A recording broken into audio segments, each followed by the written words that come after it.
ఆపదామపహర్తారం దాతారం సర్వసంపదాం లోకాభిరామం శ్రీరామం భూయో భూయో నమామ్యహం.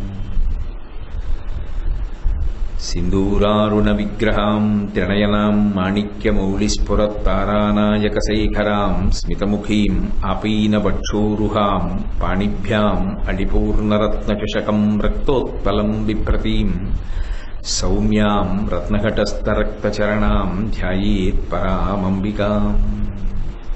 హరి ఓం. పరమేశ్వర స్వరూపైన సభకి నమస్కారం. ఒకసారి శ్లోకాలు ప్రతిరోజు అన్నట్టే అందరం కలిసి అందాం. ఉద్యద్భాను సహస్రకోటి సదృశాం కేయూరహారోజ్వలాం బింబోష్ఠీం స్మితదంతపంక్తిరుచిరాం పీతాంబరాలంకృతాం విష్ణుబ్రహ్మసురేంద్రసేవితపదాం తత్వస్వరూపాం శివాం మీనాక్షీం ప్రణతోస్మి సంతతమహం కారుణ్యవరాన్నిధిం.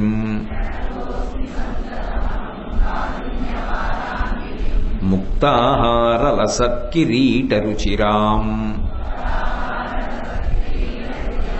పూర్ణేందువక్త్రప్రభాం సింజన్నూపురకింకిణీమణిధరాం పద్మప్రభాభాసురాం సర్వాభీష్టఫలప్రదాం గిరిసుతాం వాణీరమాసేవితాం మీనాక్షీం ప్రణతోస్మి సంతతమహం కారుణ్యవరాన్నిధిం. శ్రీవిద్యాం శివవామభాగనిలయాం హ్రీంకారమంత్రోజ్వలాం శ్రీచక్రాంకితబిందుమధ్యవసతిం శ్రీమత్సభానాయకీం శ్రీమత్షణ్ముఖవిఘ్నరాజజననీం శ్రీమజ్జగన్మోహినీం మీనాక్షీం ప్రణతోస్మి సంతతమహం కారుణ్యవరాన్నిధిం.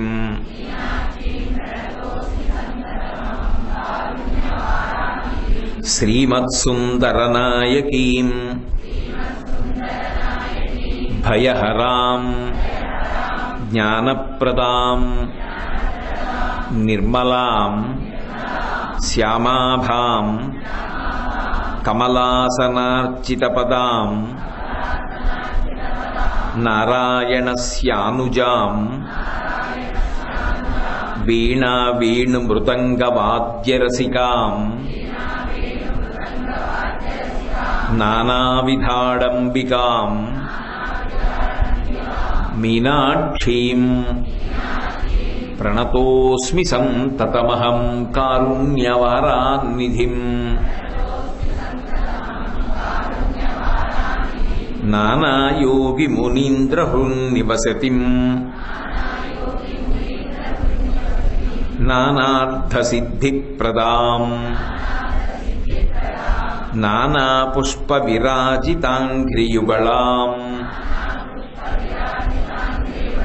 నారాయణేనార్చితాం నాదబ్రహ్మమయీం పరాత్పరతరాం నానార్థతత్వాత్మికాం మీనాక్షీం ప్రణతోస్మి సంతతమహం కారుణ్యవరాన్నిధిం.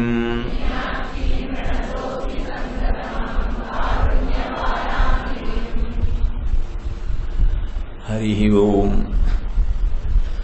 శంకర భగవత్పాదులు మీనాక్షి పంచరత్న స్తోత్రం చేసేటప్పుడు ఈ 3వ శ్లోకం దగ్గరికి వచ్చేటప్పటికీ పై 2 శ్లోకాల్లో ప్రతిపాదించినటువంటి విషయాల కన్నా కూడా కొద్దిగా గంభీరమైనటువంటి విషయాల్ని మొట్టమొదటి 2 పాదముల యందు ప్రతిపాదన చేస్తున్నారు. ఇందులో శ్రీ విద్యాం అని పిలిచారు. అమ్మా నువ్వు శ్రీ విద్యాస్వరూపానివి అన్నారు. అదే శంకర భగవత్పాదులు శివానంద లహరి చేస్తూ కళాభ్యాం చూడాలంకృత శశి కళాభ్యాం నిజ తప ఫలాభ్యాం అంటారు. కళాభ్యాం ఇద్దరూ కూడా సాక్షాత్తుగా అమృత విద్యాస్వరూపులై ఉంటారు. శ్రీ విద్య అనేటటువంటి మాటకు అర్థం ఏమిటంటే అమ్మవారికి సంబంధించినటువంటి విద్య అని. అమ్మవారికి సంబంధించినటువంటి ఉపాసన అంటే దగ్గరగా కూర్చునుట అన్నదానికి అర్థం భౌతికంగా ఏదో దగ్గరగా వెళ్ళి కూర్చోవడం అని కాదు. ఆవిడ్ని మనసులో పట్టుకునేటటువంటి విధానం, ఆమె యొక్క వైభవం, ఆమెని ఎలా ఆరాధన చేస్తారు, దానివల్ల వచ్చే ఫలితం ఎలా ఉంటుంది, ఆవిడ యొక్క కారుణ్యం ఎలా ఉంటుంది, ఈ విషయాలన్నింటినీ కూడా మొట్టమొదట లోకానికి అందచేసిన వాడెవరు అంటే నందీశ్వరుడు. మనుశ్చంద్ర కుబేరశ్చలోపాముద్రా చ మన్మద అగస్తీరగ్నిసూర్యశ్చ ఇంద్రస్కంధ శివస్తథ క్రోధభట్టారకో దేవ్యా ద్వాదశామి ఉపాసకా అని అమ్మవారికి 12 మంది అత్యంత ప్రియమైన భక్తులు, అంటే అమ్మవారి యొక్క ఉపాసన బాగా తెలిసిన్నవాళ్ళు. వాళ్ళు అంత గొప్పగా ఉపాసన చెయ్యగలగడానికి కారణం అమ్మవారికి సంబంధించిన విషయాలన్నింటినీ కూడా మొట్టమొదట భూలోకంలో ప్రకాశింపచేసిన వాడెవరు అంటే నందీశ్వరుడు. అందుకే లలితా సహస్రనామ స్తోత్రంలో నంది విద్య, నటేశ్వరి అని నామాలుంటాయి. నంది విద్య అంటే నందీశ్వరుడు భూలోకమునందు అమ్మవారికి సంబంధించిన విద్యని ప్రచారం చేసి ప్రకాశింపచేశాడు కనుక ఆ విద్యకి ఆయన పేరు మీదుగా నంది విద్య అని పేరొచ్చింది. అటువంటి శ్రీ విద్య అమ్మవారి యొక్క తంత్రం గురించి చెప్తుంది, అంటే అమ్మవారి యొక్క ఆరాధనా విధానాన్ని గురించి మాట్లాడుతుంది. అమ్మవారి ఆరాధనా విధానంలో బీజాక్షరాలకి ఎక్కువ ప్రాధాన్యత ఉంటుంది. అమ్మవారి పాదములు పట్టుకుంటే ఏమవుతుంది? అసలు అమ్మవారు మనని లక్ష్యం వైపుగా నడిపించడంలో ఆమె ఎటువంటి అనుగ్రహాన్ని మన మీద వర్షిస్తుంది అన్న విషయంలో శ్రీ విద్యా తంత్రం మనకి కొన్ని విశేషాల్ని వివరిస్తుంది. చిట్ట చివరికి అద్వైత మోక్షాన్నే అంగీకరిస్తుంది. శ్రీ విద్యా సంప్రదాయంలో కూడా అద్వైతంలో ఎలా ప్రతిపాదించారో అలాగే ప్రతిపాదిస్తారు. కానీ సిద్ధాంతరీత్యా అద్వైత సిద్ధాంతానికి శ్రీ విద్యా సిద్ధాంతానికి ఒక చిన్న విషయంలో మాత్రమే తేడా ఉంటుంది. అద్వైతం వివర్త సిద్ధాంతం మీద ఆధారపడి ఉంటుంది. వివర్త సిద్ధాంతం అంటే అసలు ఈ జగత్తంతా కూడా మాయ, అది భగవంతుని యందు ఆరోపింపబడింది తప్ప దానికి అస్తిత్వము లేదు అంటుంది అద్వైతం. అంటే మీకు కొంచెం అర్థమయ్యేట్టు చెప్పాలంటే అద్వైత సిద్ధాంతంలో ఎప్పుడూ వాడేటటువంటి ఉదాహరణ, అక్కడ ఒక తాడు ఉందనుకోండి, చీకట్లో నేను ఆ తాడు చూసి పాము అనుకున్నాను అనుకోండి, అనుకున్న ఉత్తర క్షణంలో నాలో భయం కలుగుతుంది, చెమట పడుతుంది, ఉద్వేగం కలుగుతుంది. కానీ అది నిజమునకు తాడు పాము కాదు. కానీ లేని పాము ఉన్నట్టుగా దేని మీద ఆరోపింపబడింది? తాడు మీద ఆరోపింపబడింది. నిజానికి అక్కడ పాము లేదు. ఉన్నట్టుగా కనపడడానికి కారణం ఏది అంటే తాడు లేనినాడు అసలు పాము కూడా కనపడదు.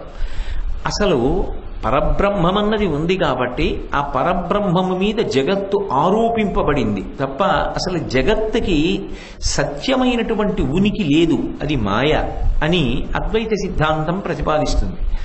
కానీ శ్రీ విద్యా సంప్రదాయంలో కించిత్ భేదం ఉంటుంది. ఆ కించిత్ భేదంలో ఏమిటంటే మీకు తేలిగ్గా పట్టుకోవాలంటే దానికి కూడా ఒక ఉదాహరణ రీత్యా నేను ప్రతిపాదిస్తే మీరు పట్టుకుంటారు. ఏదో ఒక కొలను ఉందనుకోండి, సూర్యబింబం ప్రకాశిస్తోంది ఆకాశంలో. ఇప్పుడు ఆ సూర్యబింబం యొక్క ప్రతిబింబం ఆ కొలనులో పడింది.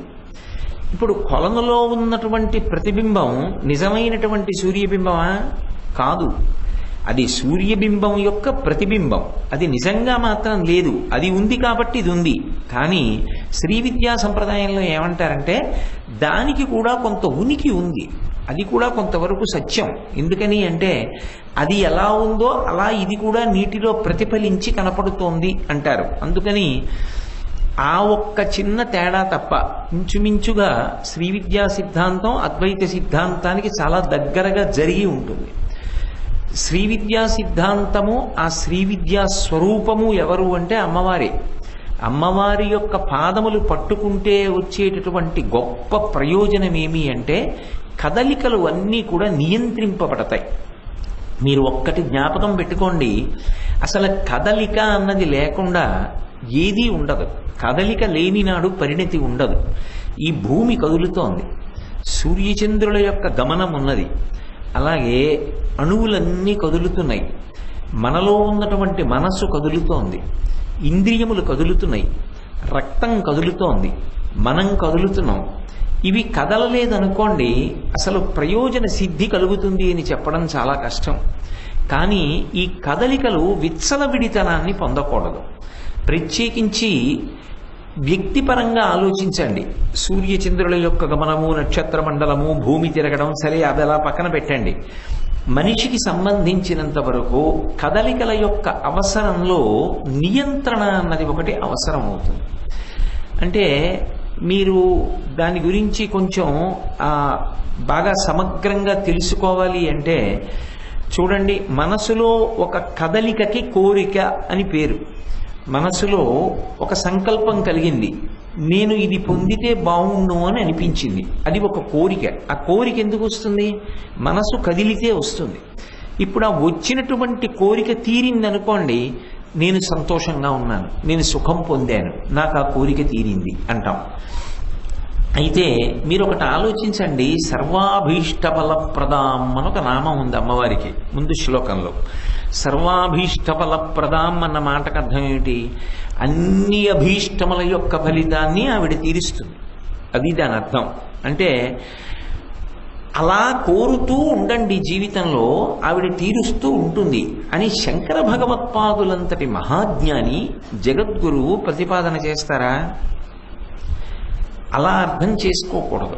ఎందుకని అంటే మనిషికి పటుతరమైనటువంటి స్థితి శరీరం ఎలా ఒక కాలమునందు ఉంటుందో, ఒక కాలంలో బలంగా ఉంటాడు, ఒక వయసు వచ్చిన తర్వాత బలం తగ్గిపోతుంది. అలా కోర్కె కూడా మారవలసిన అవసరం ఉంటుంది. అసలు కోర్కెలు లేకుండా ఉండడం సాధ్యమని ఎక్కడా శాస్త్రం అంగీకరించదు.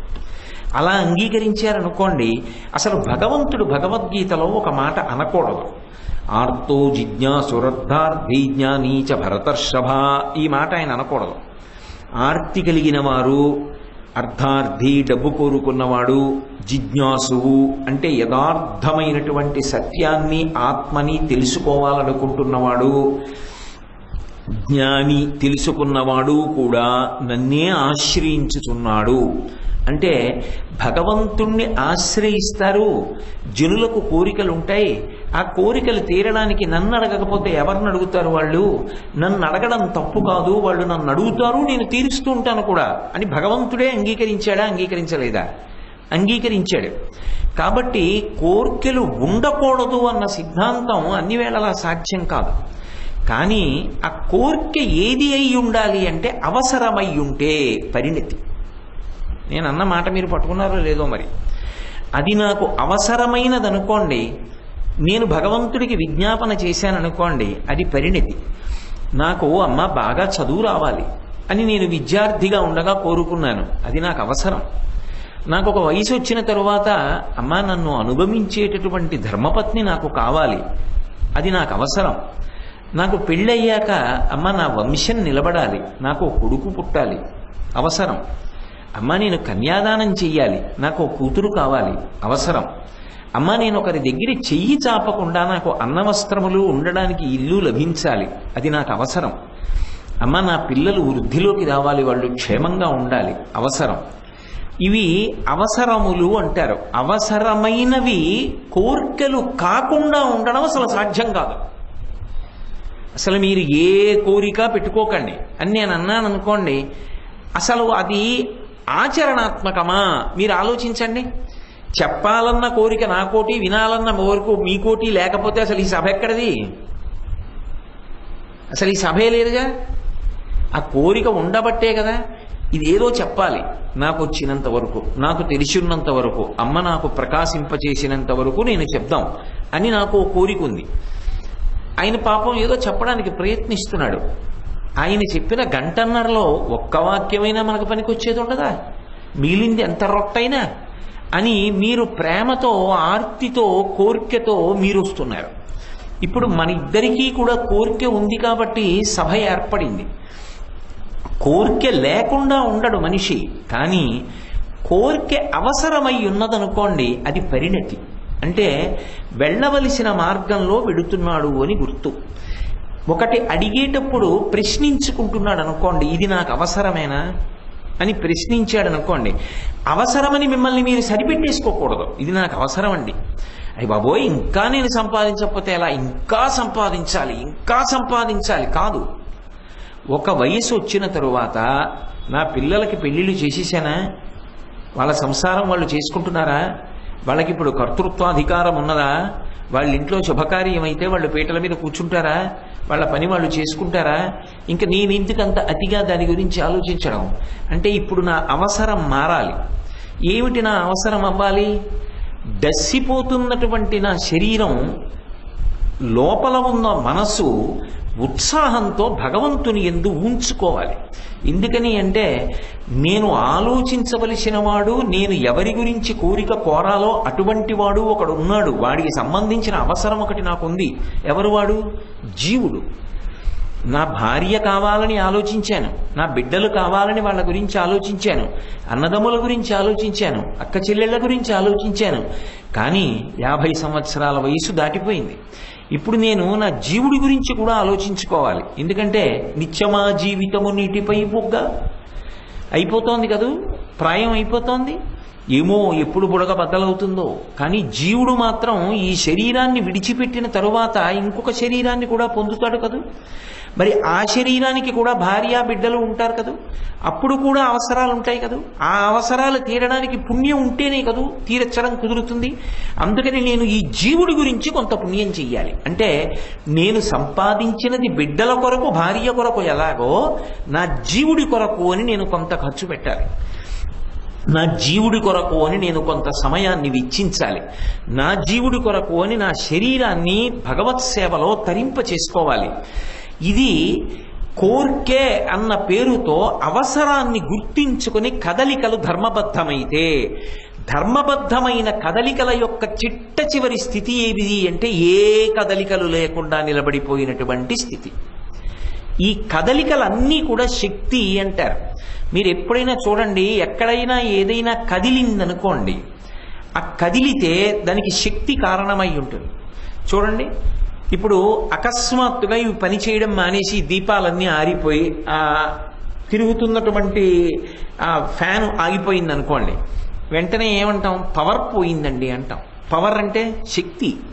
శక్తి పోయిన నాడు ఇవన్నీ నిరుపయోగములు. కదలికలు అంటే కన్ను చూడగలిగినప్పుడు, చెవి వినగలిగినప్పుడు, నోరు పలకగలిగినప్పుడు, శరీరంలో శక్తి ఉన్నప్పుడు నీవు ప్రయత్నపూర్వకంగా ధర్మాన్ని ఆశ్రయించి, భక్తిని ఆశ్రయించి అవసరమైన దానిని గుర్తించుకుంటుండు ఎప్పటికప్పుడు. ఎప్పటికి నీకు ఏది అవసరమో ఆ అవసరాన్ని గుర్తించడంలో ఐక్లభ్యాన్ని పొందవద్దు. అసలు నీ అవసరం ఏమిటి నీకు తెలియకపోతే అది ప్రమాదానికి ఎడుతుంది. ఇప్పుడు నాకేది అవసరం అన్న దాంట్లో నాకు స్పష్టత లేదనుకోండి, నేను ఇల్లు కట్టుకోవాలనుకుంటున్నాను. ఎందుకు అంటే 2 ఇళ్ళు ఉంటే పనికొస్తాయి, రేపు పొద్దున్న ఎక్కువ డబ్బు వస్తే ఏం చేస్తావు? కొడుక్కెడుతుంది. అందుక కాదు, ఇంకొక ఇల్లుంటే నేను బాగా భగవదనుష్ఠానం చెయ్యాలి, దానికి ఇప్పుడు ఉన్నది నాకు సౌకర్యంగా లేదు అన్నాననుకోండి, నాకు ఈ వయస్సులో ఆ కోరిక ఏర్పడడంలో ఒక స్పష్టత ఉన్నది. నీకు ఎప్పుడు ఏది కావాలని మనసు చెప్తోందో ఆ అడుగుతున్నటువంటిది అవసరమా, ఇది నియంత్రించుకుని నిర్ణయించుకోగలిగినటువంటి శక్తి ఉండాలి. అది మొదటి కదలిక. అది మనసుని నియంత్రిస్తే తప్ప అవసరాన్ని కోరికగా చెప్పడం అనేటటువంటి అలవాటు అది వదిలిపెట్టదు. లేకపోతే ఏమవుతుందో తెలుసా? ఎంత వయస్సు రానివ్వండి, అది అర్థం లేని కోరికలను అలా ప్రతిపాదిస్తూనే ఉంటుంది. అప్పుడు అవి బంధనములవుతాయి, పాడు చేసేస్తాయి, సమయాన్ని వృధా చేస్తాయి. అందుకే అసలు శాస్త్రం కాని పెద్దలు కాని కోర్కెలు కోరవద్దని చెప్పలేదు, అదే పనిగా కోర్కెలు కోరకండి అని. ఎందుకంటారంటే అలా కోరుకుంటూ పెడితే నీ అవసరాన్ని దాటి అనవసరంగా నీ సమయాన్ని పాడు చేసేసుకుంటావు. ప్రతిదానికి ఒక సమయం అన్నది ఒకటి ఉంది కదండి. దీపం ఉండగా ఇల్లు చక్కబెట్టుకో అన్నట్టుగా జీవితము అన్నదానికి కూడా ఒక నియతి ఉంది కదూ, దానికి కూడా ఒక సమయం ఉంది కదూ. మన కళ్ళ ముందు ఎన్నో ప్రాణులు కనపడుతున్నాయి, కుక్కలు కనపడుతున్నాయి, పందులు కనపడుతున్నాయి, లేకపోతే కోతులు కనపడుతున్నాయి, చీమలు కనపడుతున్నాయి, దోమలు కనపడుతున్నాయి. వేటికి కర్మాధికారం లేదు. శారదా నవరాత్రులు వస్తున్నాయని తెలుసుకోవలసిన ఉత్సాహం లేదు. మీనాక్షి పంచరత్నం వినగలిగిన అధికారం లేదు. మీనాక్షి పంచరత్నం చదవగలిగిన అధికారం లేదు. అందులో ఉన్న ప్రాణి మనని చూస్తే ఏమనుకుంటుంది, ఎంత అదృష్టవంతులరా వీళ్ళు, ఇలా కూర్చుని మీనాక్షి పంచరత్నం చదువుకుంటున్నారు, నేను అలా చదవలేనే, నేను అలా వినలేనే, నాకు అర్థం కాదే, నాకేం తెలియదే. వీళ్ళు తరించగలరు, వీళ్ళకి అవకాశం ఉంది, నాకు లేదని ఏడుస్తుంది. మరి అంత గొప్ప ఉపాధిలోకి వచ్చినప్పుడు అవసరమనేటటువంటి దాన్ని ఏ వయస్సునందు ఏది అన్నదాన్ని నిర్ణయించుకోగలిగినటువంటి స్థితి ఉండాలి కదా. పూర్వం రాజ్యాల్ని పరిపాలించినటువంటి చక్రవర్తులు ఉన్నారు. అటువంటి చక్రవర్తులు భోగభాగ్యాలతో అంతఃపురాలలో ఉండలేక ఒక వయస్సు వచ్చేటప్పటికీ కొడుక్కి యవరాజ్య పట్టాభిషేకం చేసేసి తాను తన ధర్మపత్నితో కలిసి వానప్రస్థానికి వెళ్ళిపోయాడు మహారాజు. తపస్సు చేసుకుంటూ శరీరాన్ని త్యజించి ఊర్ధ్వలోకవాసం కోసం వెళ్ళిపోయారు. ఎందుకని అంటే ఒక కాలమునందున్న అవసరం వేరొక కాలమునందు అవసరం కాదు. ఇప్పుడు అవసరం మనసు పరిపూర్ణంగా దీని మీద పెట్టి మాట్లాడడం. ఒక 2 గంటలు పోయిన తర్వాత ఆకలిస్తుంటే అదే పనిగా నేను మీనాక్షి పంచరత్నం చెప్తాననకూడదు. అప్పుడు ఈ శరీరాన్ని పోషించడం అవసరం. బడలిపోయిన శరీరాన్ని నిద్రపుచ్చడానికి అవకాశం ఇవ్వడం అవసరం. ఎప్పుడెప్పుడు ఏది అవసరమో అది శరీర పోషణ యందు మనస్సుని ధార్మికంగా నిలబెట్టుట యందు అది అవసరమా, దీనిని పరిణతి అంటారు. ఈ పరిణతి ఇవ్వగలిగినది ఎవరో తెలుసా? అమ్మవారు. ఆ పరిణతి రాలేదనుకోండి, జీవుడు ఏమైపోతాడంటే ఎప్పుడు సుఖాపేక్షతో ఉండిపోతాడు. ఎప్పుడు వాడికి ఏది సుఖం అనిపిస్తూ ఉంటుందో అది కావాలని అడుగుతూ ఉంటాడు. కానీ దాని వలన అంతిమ ప్రయోజనం ఎలా పొందుతాడు? పొందడు. అందుకని కదలికలన్నీ ధర్మం. అందుకే మీరు చూడండి, ప్రతి కదలిక ధర్మము చేత కట్టుబడాలి. అందుకే ధర్మిణి, ధర్మవర్ధిని అని ఆవిడికి పేర్లు లలితా సహస్రనామ స్తోత్రంలో. ఆవిడే ధర్మము యొక్క స్వరూపం. ఆమెయే ధర్మమును వృద్ధి చేస్తుంది. నా ఉత్సాహం అంతా దేని మీద ఉండాలంటే ధర్మానుష్ఠానమునందు ఉండాలి. అందుకే ఏ వయస్సులోనూ కూడా మనిషికి అసలు ఏ కాలక్షేపం లేనటువంటి పరిస్థితి లేదు. ఎందుచేత అంటే బ్రతికున్నంత కాలము ధర్మము అన్నది ఒకటి ఉంది. ఆ ధర్మానుష్ఠానానికి కాలం సరిపోతుంది. కాబట్టి కదలికలు ధర్మం. మీకు ఉదాహరణకి నేను పదే అదే ఉదాహరణ చెప్తున్నా మీరు బాగా పట్టుకోవడం కోసం. ఒక వయసు వచ్చిన తరువాత భగవంతుడి మీద మనసు పెట్టాలి. ప్రయత్నపూర్వకంగా నేను సంపాదించుకోకపోతే ఇది వెళ్ళిపోయే సమయం దగ్గరికి వస్తోంది. ఉన్నన్నాళ్ళు ఉండదన్నది ఖాయం కదా. 50 సంవత్సరములు గడిచిపోయాయి, ఉన్నది 50 ఏళ్ళు, ఇంకొక 50 ఏళ్ళు ఉంటుంది, ఖచ్చితంగా నమ్మకం లేదు. కాబట్టి ఉన్నన్నాళ్ళు ఇంక అవకాశం లేదు. అంటే ఒక ప్రమాద పతాకం ఎగిరిందా, దీన్ని జాగ్రత్తగా వాడవలసిన అవసరం ఉందా? కాబట్టి ఇప్పుడు కదలికలన్నీ ధర్మము చేత ముడిపడాలి. ఇప్పుడు కాదు, ఎప్పుడు. అది చిన్నప్పటి నుంచి. కదలిక అనేటటువంటిది ధర్మంతో ముడిపడము అన్న మాటకు అర్థం ఏంటంటే ధర్మము ఇది అని ఎవరు చెప్పాలి? అది చెప్పడానికి అధికారం వేదానికి ఒక్కదానికే ఉంటుంది. శృతి ప్రమాణము. శృతి లేకపోతే స్మృతి. స్మృతి తెలియకపోతే అప్పుడు పురాణము. పురాణము కూడా లేకపోతే శిష్టాచారము. శిష్టాచారము కూడా లేకపోతే అంతరాత్మ. ఈ 5 ప్రమాణాలు. ఈ 5 ప్రమాణములను అనుసరించి ధర్మమునకు కట్టుబడి బ్రతకాలన్నది ప్రధానమైన కోరిక కావాలి.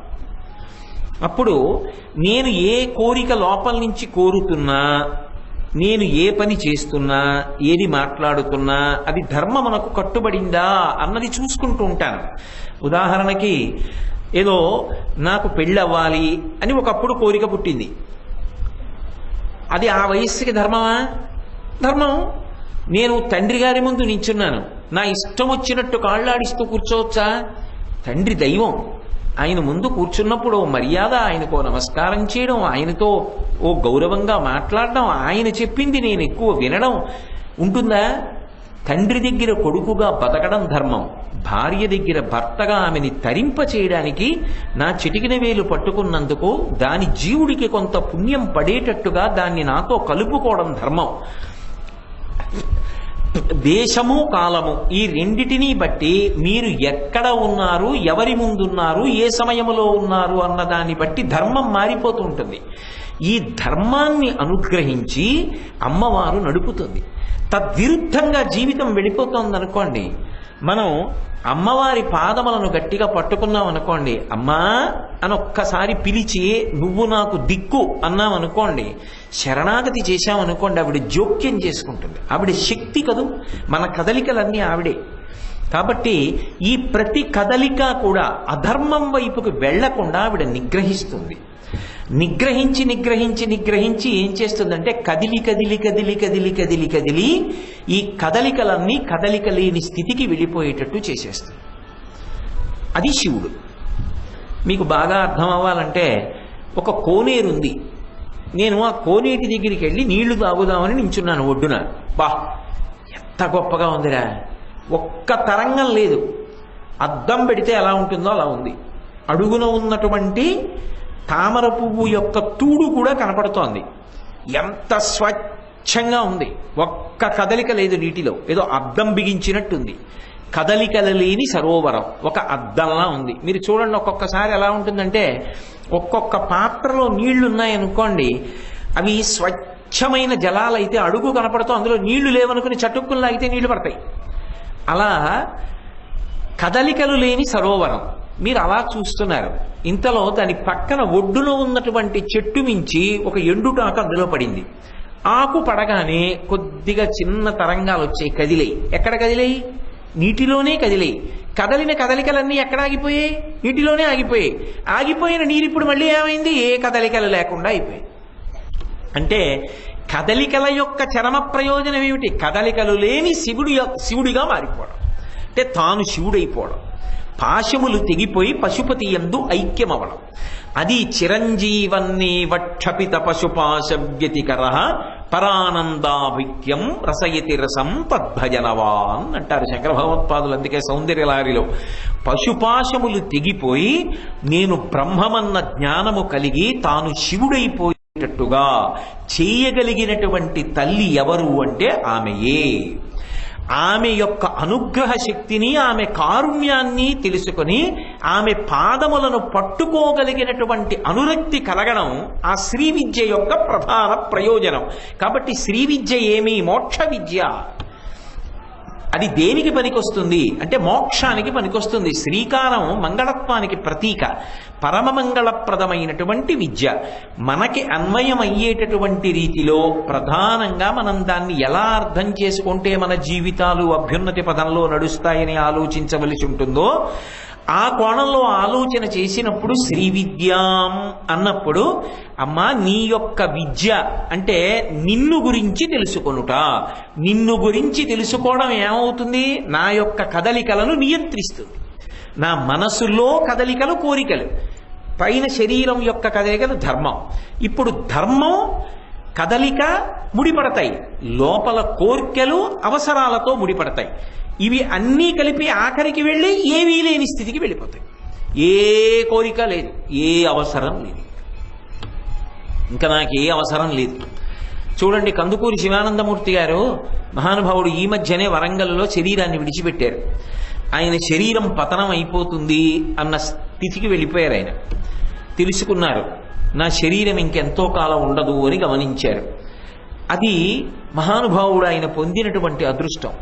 విశాఖపట్నం ఆశ్రమంలో బయలుదేరి ఓరుగల్లు వెళ్ళిపోయారు. ఆయన బహుశా ఇంకొక 2 ఏళ్ల కన్నా నా శరీరం ఉండే అవకాశం లేదు అనుకున్నప్పుడే వరంగల్లో ఆయన ఆశ్రమంలోనే ఆయన శరీరాన్ని ఖననం చెయ్యడానికి కావలసినటువంటి గోతిని ఆయన యొక్క శరీరపు పొడుగు వెడల్పులు బట్టి తవ్వించుకుని సిద్ధం చేసుకున్నారు. ఆయన అక్కడికి వెళ్ళిన తర్వాత కొడుకుని వాళ్ళని పిలిచారు.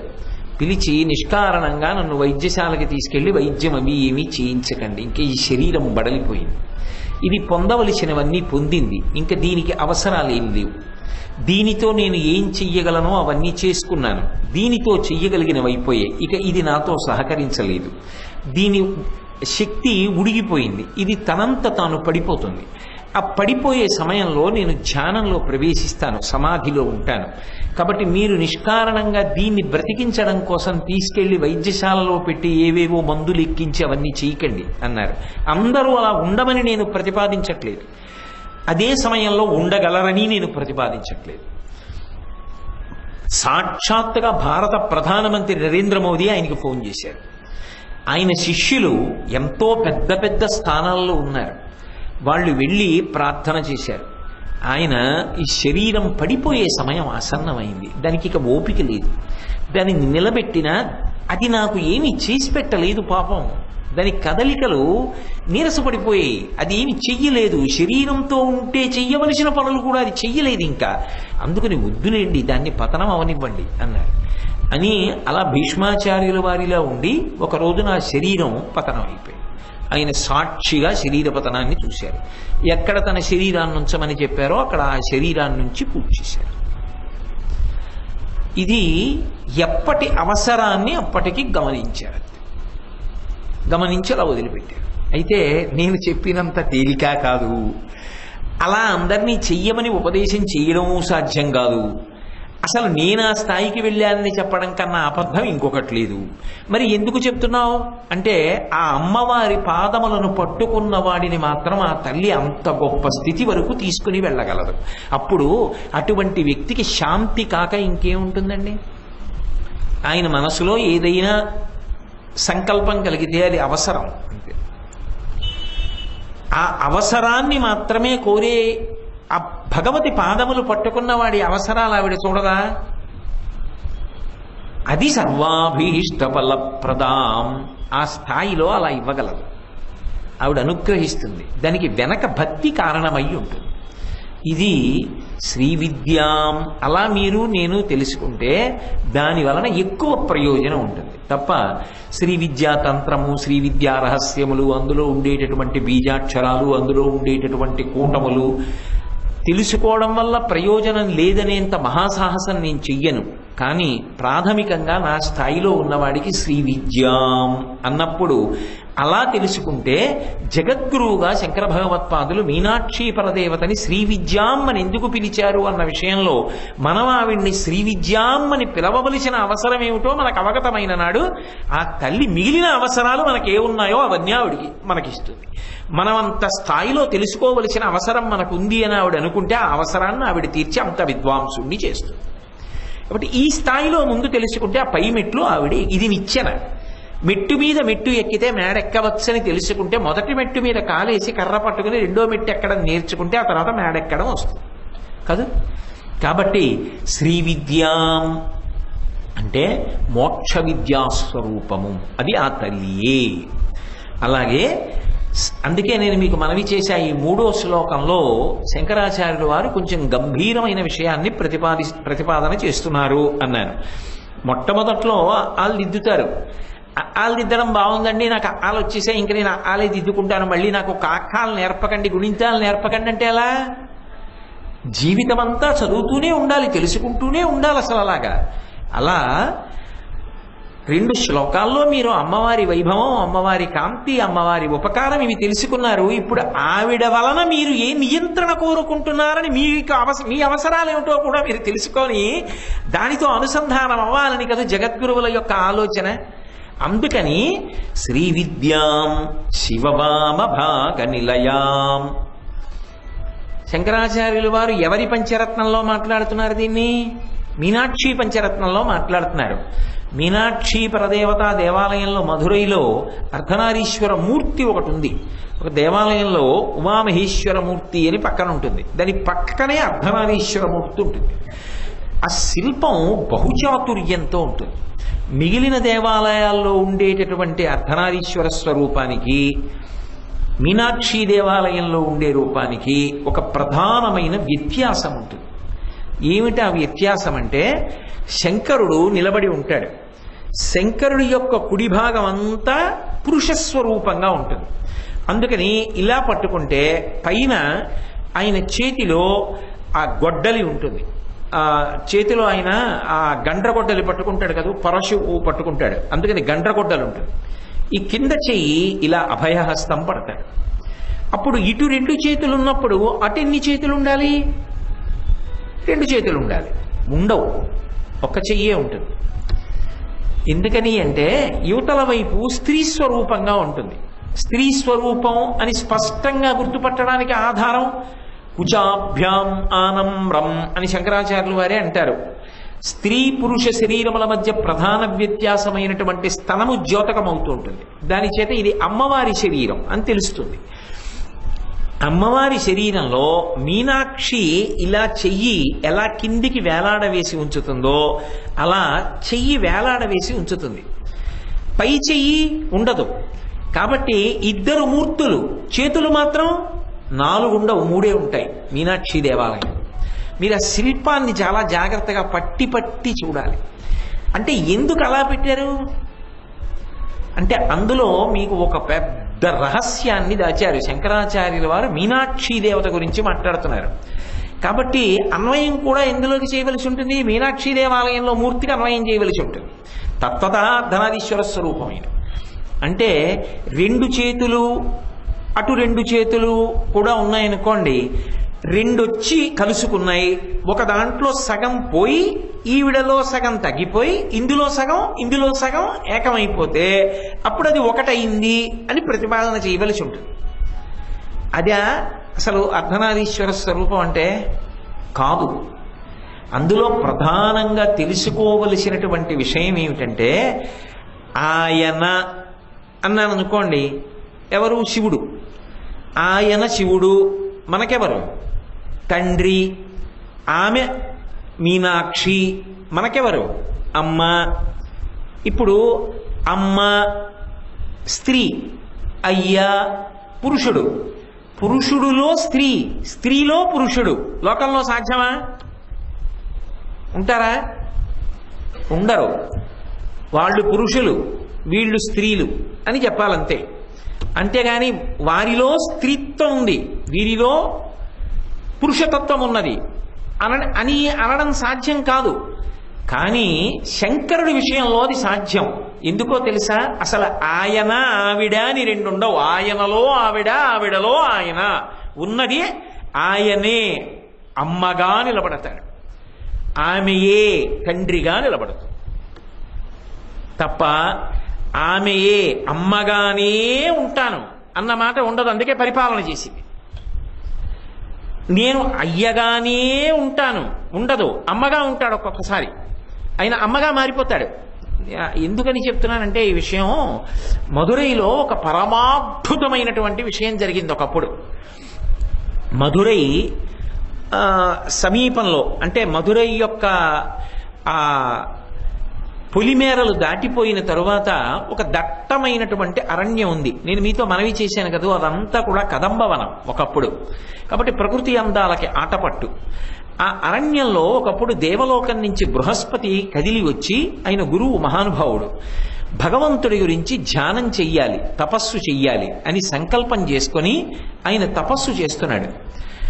ఆ తపస్సు చేసేటటువంటి సమయంలో మధురై నగరంలో మహదైశ్వర్యవంతులైనటువంటి దంపతులు 2 ఉండేవాళ్ళు. వాళ్ళిద్దరి పేర్లు కూడా చిత్రంగా శివ శివ, హంస హంసిని, భవ భవాని అన్నట్టుగా దంపతుల పేర్లు కూడా కలిసిపోయాయి. ఎందుకని అంటే ఆయన పేరేమో సాహలస్, ఆవిడ పేరేమో సాహలిస్. ఇద్దరి పేర్లు అంత దగ్గరగా కలిసిపోయి ఉండేవి. 2 అనుకూలమైన దాంపత్యం. వాళ్ళిద్దరికీ సంతానం కలిగింది. మహదైశ్వర్యవంతుల యొక్క బిడ్డలు కదూ, ఆ పిల్లలకి చిన్నతనం నుంచి విపరీతమైనటువంటి అహంకారం. విపరీతమైనటువంటి అహంకారం ఏం చేస్తుందంటే అవతల వాణ్ణి ఈసడిస్తుంది. అహంకారానికి ఉన్న లక్షణం ఏంటంటే ఎవరి గురించి మీరు చెప్పండి వాడా అంటాడంతే ముందు తప్ప ఓ ఆయన అనలీడు. అహంకారానికి ఉండేటటువంటి లక్షణం ఏమిటంటే అసలు అవతల వారిలో ఉన్నటువంటి ఒక్క మంచిని కూడా గుర్తించనివ్వదు. గుర్తించనివ్వక ఈసడిస్తుంది, చులకన భావంతో మాట్లాడింపజేస్తుంది. అలా మాట్లాడించడం వలన అప్రయోజనం ఎవరికి కలుగుతుంది? వాళ్ళు ఎవరిని ఉద్దేశించి అన్నారో వాళ్ళకి కలగదు. ఎందుకో చెప్పనా? వాడా అన్నాడు అనుకోండి, అదొక మహానుభావుడి గురించి. ఆయన గొప్పతనం తగ్గుతుందా? ఆయన గొప్పతనం తగ్గదు, ఆయన అలాగే ఉంటాడు. ఆయన ఎలా ఉన్నాడో ఆయన అలాగే ఉన్నాడు. కానీ యుక్తాయుక్త విచక్షణ లేకుండా అనడం వల్ల రెండు నష్టాలు సంభవిస్తాయి. ఒకటి, నువ్వు తగ్గిపోతూ ఉంటావు. నువ్వు అసలు ఎవరి యందు మంచిని చూడలేకపోతున్నావు కాబట్టి అందరూ నీ దృష్టిలో తక్కువే, నువ్వు ఒక్కడివే ఎక్కువ. అదొక ప్రమాదకరమైన పోకడ. రెండవది ఏమవుతుందో తెలుసా? నీతో కలిసి ఉండడానికి, నీతో పంచుకోవడానికి, నీకు చెప్పడానికి, నిన్ను ఉపయోగించుకోవడానికి జనులు ఇష్టపడరు. దగ్గరకు పిలిచి, అయ్యా నా విషయం ఇదండి, నాకు ఈ కష్టం ఉందండి, నాకు ఇదిగో ఇలా ఇంతవరకు నా శక్తి అండి అని చెప్పరు. ఎందుకో తెలుసా? వాడికి చెప్తే ఏం చేస్తాడరా? చులకన చేసి మాట్లాడతాడు. వాడితో ఎందుకురా పంచుకోవడం అంటారు. రెండు, ఒక కార్యం చేస్తున్నారనుకోండి, మీరు అహంకారగ్రస్తుడైన వ్యక్తిని చేర్చుకోరు దగ్గరికి. ఎందుకని అంటే వాడు చెప్పిన మాట వినడం. ఎవరు చెప్పిన మాట వినకపోవడం ఒక ఎత్తు అయితే, మీ అందరికీ ఏం తెలుసు? నీ చెప్పినట్టు మీరు చేయండి అంటాడు. అది ప్రమాదం. అసలు ముందు అందరినీ కలుపుకుని చేస్తే రాముడు అవుతాడు. అందరినీ కలుపుకుని చేయడం కాదు, మీకందరికీ ఏం తెలుసు, నీ చెప్పినట్టు మీరు చేయండి అన్నారు అనుకోండి, అది నాయకత్వం కాదు, అది ప్రమాదకరమైన పోకడ. అందులో ఒక అర్ధరహితమైనటువంటి అహంకారం ఉంది. ఇప్పుడు అటువంటి వ్యక్తిని ఏం చేస్తారంటే కలుపుకోరు. ఎందుకు కలుపుకోరంటే, అయ్య బాబోయ్ వీడిని తీసుకొచ్చి మనం పెట్టామంటే వీడు అందరినీ ఈసడిస్తాడు, కార్యం జరగదు. ఆ అహంకారం లేని వాళ్ళు, ఆ నెమ్మది ఉన్నవాళ్ళు, ఆ మంచితనం ఉన్నవాళ్ళు, ఆ చెప్పిన మాట వినేటటువంటి వాళ్ళు ఎవరో వాళ్ళని పెట్టుకుంటారు. కానీ పెద్ద స్థానంలోకి చటుక్కుని ఎవరిని పడితే వాళ్ళని తీసుకెళ్లి పెట్టేశారనుకోండి, ఆ పరిణితి లేని వాళ్ళని, వాడు అందరి మీద అహంకారానికి పోతే లేనిపోని ఇబ్బంది రాదు, అది పెట్టిన వాడికి అప్రతిష్ట. అందుకని చేర్చుకోరు అసలు సమూహంలోకి. అప్పుడు ఆయనకి ఏమయ్యే అవకాశాలు పోతాయి. ఇది ప్రమాదం. భగవంతుడు ఎందుకు జోక్యం చేసుకుంటాడన్నదాన్ని మీరు బాగా గమనించాలి. ఇప్పుడు ఈ పిల్లలు అహంకారగ్రస్తులయ్యారు, ఐశ్వర్యవంతుడి బిడ్డలు. అందుకని వాళ్ళకి ప్రతీదీ చులకనగా కనపడుతుంది. వాళ్ళు ఒక రోజున వేట కోసమని అరణ్యంలోకి వచ్చారు. అదో దుర్బుద్ధి, ప్రాణిని చంపడం, సంతోషించడం. అరణ్యానికి వస్తే బృహస్పతి తపస్సు చేసుకుంటున్నాడు. ఓ మహానుభావుడు తపస్సు చేసుకుంటున్నాడు, ధ్యానం చేసుకుంటున్నాడు. ఓ నమస్కారం. పోనీ నమస్కారం చేయవా? ఎవరో ఏదో తపస్సు చేసుకుంటున్నారు, వెళ్ళిపోవచ్చు. చూడరా ఎలా చేస్తున్నాడో, ఆ గడ్డాలు చూడరా, ఆ బొట్టు చూడరా, ఇప్పుడు ఎలా కూర్చున్నాడో చూడరా. అన్నీ ఈసడింపే, అన్నీ తక్కువే. కాబట్టి ఇప్పుడు ఏం చేశారంటే బృహస్పతిని ఈసడించారు, తక్కువ చేసి మాట్లాడారు. మాట్లాడి ఆ దగ్గరలో వాళ్ళకి రాళ్ళు దొరికితే రాళ్ళు తీసి కొట్టారు. ఎందుకు అంటే వీళ్ళలా తిరగట్లేదని. ఏమైనా అర్థం ఉందా దానికి? కాబట్టి ఆయన్ని రాళ్ళు పెట్టి కొట్టారు. ఆయనే కదలలేదు, దెబ్బలు తగిలినా ఆయన ధ్యానంలో ఉన్నాడు. ఆయన మీద మట్టి చల్లారు, ఆ చెవుల్లో వాటిల్లో మట్టి పడింది. ఆయన ధ్యానం నుంచి భంగం అయ్యాడు. ఆయన లేచి కళ్ళు తెరిచి చూశాడు. ఐశ్వర్య మదోన్మత్తులై ఎలా ప్రవర్తించాలో తెలియకుండా ప్రవర్తిస్తున్నారు. కాబట్టి మీకు శాపం ఇస్తున్నాను. ఏ బుద్ధి లేకుండా ఒళ్ళు బలిసి తిరుగుతున్నాడంటారే లోకంలో, అలా పంది పిల్లలై పుట్టి అరణ్యంలో ఒక పందికి పిల్లలై పుట్టి తిరగండి. ఇప్పుడు ఆ తల వరకు ఉన్నటువంటి అహంకారం ఏమైపోయింది? కాళ్ళ వరకు దిగిపోయింది. ప్రమాదకరమైన పోకడలకు వెళ్ళడం చిట్ట చివరికి ఏం చేస్తుందంటే అంత ప్రమాదాన్ని ఎక్కడో పట్టుకొస్తుంది. అప్పుడు వెళ్ళి ఆయన కాళ్ళ మీద పడ్డారు. అయ్యా మా తప్పు మన్నించండి, మీరు సహృదయులు, మీరు తప్పితే మమ్మల్ని ఎవరు క్షమిస్తారన్నారు. ఆయన అన్నాడు, తప్పకుండా. మహాత్ముల యొక్క కోపం తాటాకు మంట. ఆయన అన్నాడు, తప్పకుండా. నేను కోరుకున్నది ఏది అంటే మీకు సద్బుద్ధి కలగాలని. మీరు పందికి పిల్లలు కావాలి అని శపించాను, కాబట్టి మీరు 12 మంది పంది పిల్లలు అవుతారు. కానీ మీ అదృష్టం ఏమిటంటే మీరు తప్పు తెలుసుకుని నా కాళ్ళ మీద పడ్డారు కదూ, మీకు తల్లి పందిగా పరమశివుడు వస్తాడు, వచ్చి మీకు పాలిచ్చి తల్లి అవుతాడు. దానివల్ల ప్రయోజనం ఏం పొందుతారో మీరు చూద్దురుగానన్నాడు. ఓ ఉగ్రమైనటువంటి పంది, నాయక పంది ఉంది అరణ్యంలో. ఎక్కడైనా సరే ఓ 10 ఉంటే ఆ 10 బలమైంది ఎవరో అది నాయకుడు. అంటే మామూలు సామాన్య ప్రాణుల విషయంలో నేను చెప్పేది. కాబట్టి బలమైన పంది అది నాయకుడు, అదో స్త్రీ పందితో కలిసి ఉంది కాబట్టి అది రాణి. ఇప్పుడు ఈ 2 పందులకి 12 పిల్లలు పుట్టాయి. ఎవరు వాళ్ళు? గత జన్మలో అహంకారగ్రస్తులు. ఇప్పుడు 12 పిల్లలు అయ్యాయి. ఈ పిల్లలు ఏం చేస్తాయి? ఎప్పుడు అమ్మ యొక్క స్తనముల వంక చూస్తుంటాయి. పంది నడుస్తుంటుంది, ఇవి నడుస్తుంటాయి, పాలు తాగుతుంటాయి, అలా తిరుగుతున్నాయి. అప్పటికి మధురై రాజ్యాన్ని రాజరాజ పాండ్యన్ పరిపాలిస్తున్నాడు. ఆయన వేటకొచ్చాడు. వేటకొచ్చి ఎన్నో జంతువుల్ని వేటాడాడు. పందులన్నీ వెళ్ళి మహారాజుకి చెప్పాయి, మహారాజా ఎన్నో పందుల్ని కూడా కూల్చేశాడు, అడవి పందుల్ని. కాబట్టి మీరు మహారాజు మమ్మల్ని రక్షించాలి, మీరు యుద్ధానికి వెళ్ళాలన్నారు. రాణి పిల్లల్ని తీసుకెళ్లి ఓ పొదలో పెట్టి 12 పంది పిల్లల్ని తాను ఈ ఆడపంది కలిసి మహారాజు మీదకి యుద్ధానికి వెళ్ళాయి. చిరుత పులుల్ని కొట్టేసిన మహారాజు పందుల్ని కొట్టేడు. ఏదో యుద్ధం చేశాయి. ఆయన వాడి బాణములు వేసి 2 పందుల్ని చంపేశాడు. దిక్కులేని అడవి పంది పిల్లలవి. కానీ వాటి అదృష్టం ఏమిటంటే, ఏ అహంకారానికి పోతేనే బృహస్పతి గారి యొక్క శాపానుగ్రహం ఉంది వాటికి. అందుకే శాపమును అనుగ్రహం అంటారు. ఇప్పుడు వాటికి శివుడు గుర్తొచ్చాడు. మాకు తల్లి లేదు, శివ మాకు ఆకలేస్తోంది, దాహం వేస్తోందని లోపలి జీవుడు రోధించాడు. వెంటనే ఆలస్యం చేయలేదు. శివుడు ఆడపంది రూపాన్ని పొంది అడవిలోకి వచ్చాడు. విమానం మీద వచ్చి దిగిపోయి అందులో అడవిలో ప్రయాణం చేసి వచ్చి, పంది పిల్లలకి పాలివ్వడం తమాషాగా ఉంటుంది. పడుకుంటుంది 4 కాళ్ళు చాపి. ఆ శిరములన్నీ పట్టుకుని తాగుతుంటాయి పిల్లలన్నీ. ఈ పంది పిల్లలన్నీ శివుడి పాలు తాగాయి. పార్వతీదేవి చమత్కారంగా మీనాక్షి పరదేవత అరణ్యానికి వచ్చి చెక్కిట చేయి చేసి చేర్చి ఆశ్చర్యపోయి చూసింది. శివుడు తల్లి అయినాడు అని. అది అర్ధనారీశ్వర స్వరూపం అంటే అందుకు చెప్తున్నాను. ఇప్పుడు శివుడు పురుషుడు, శివుడు తండ్రి అయినాడు అనాలా, శివుడు తల్లి అయినాడు సత్యమా? శివుడు తల్లి అయినాడు, ఆయన అవగలడు. ఆ కారుణ్యము, ఆయన పురుషుడు అని చెప్పినా ఆయన యందు మాతృదేవత యొక్క కారుణ్యం అంతా నిండి ఉంటుంది. కాబట్టి ఇప్పుడు ఆయన పాలిచ్చాడు. అవి శివుడు తల్లిగా వచ్చి ఇచ్చిన పాలు.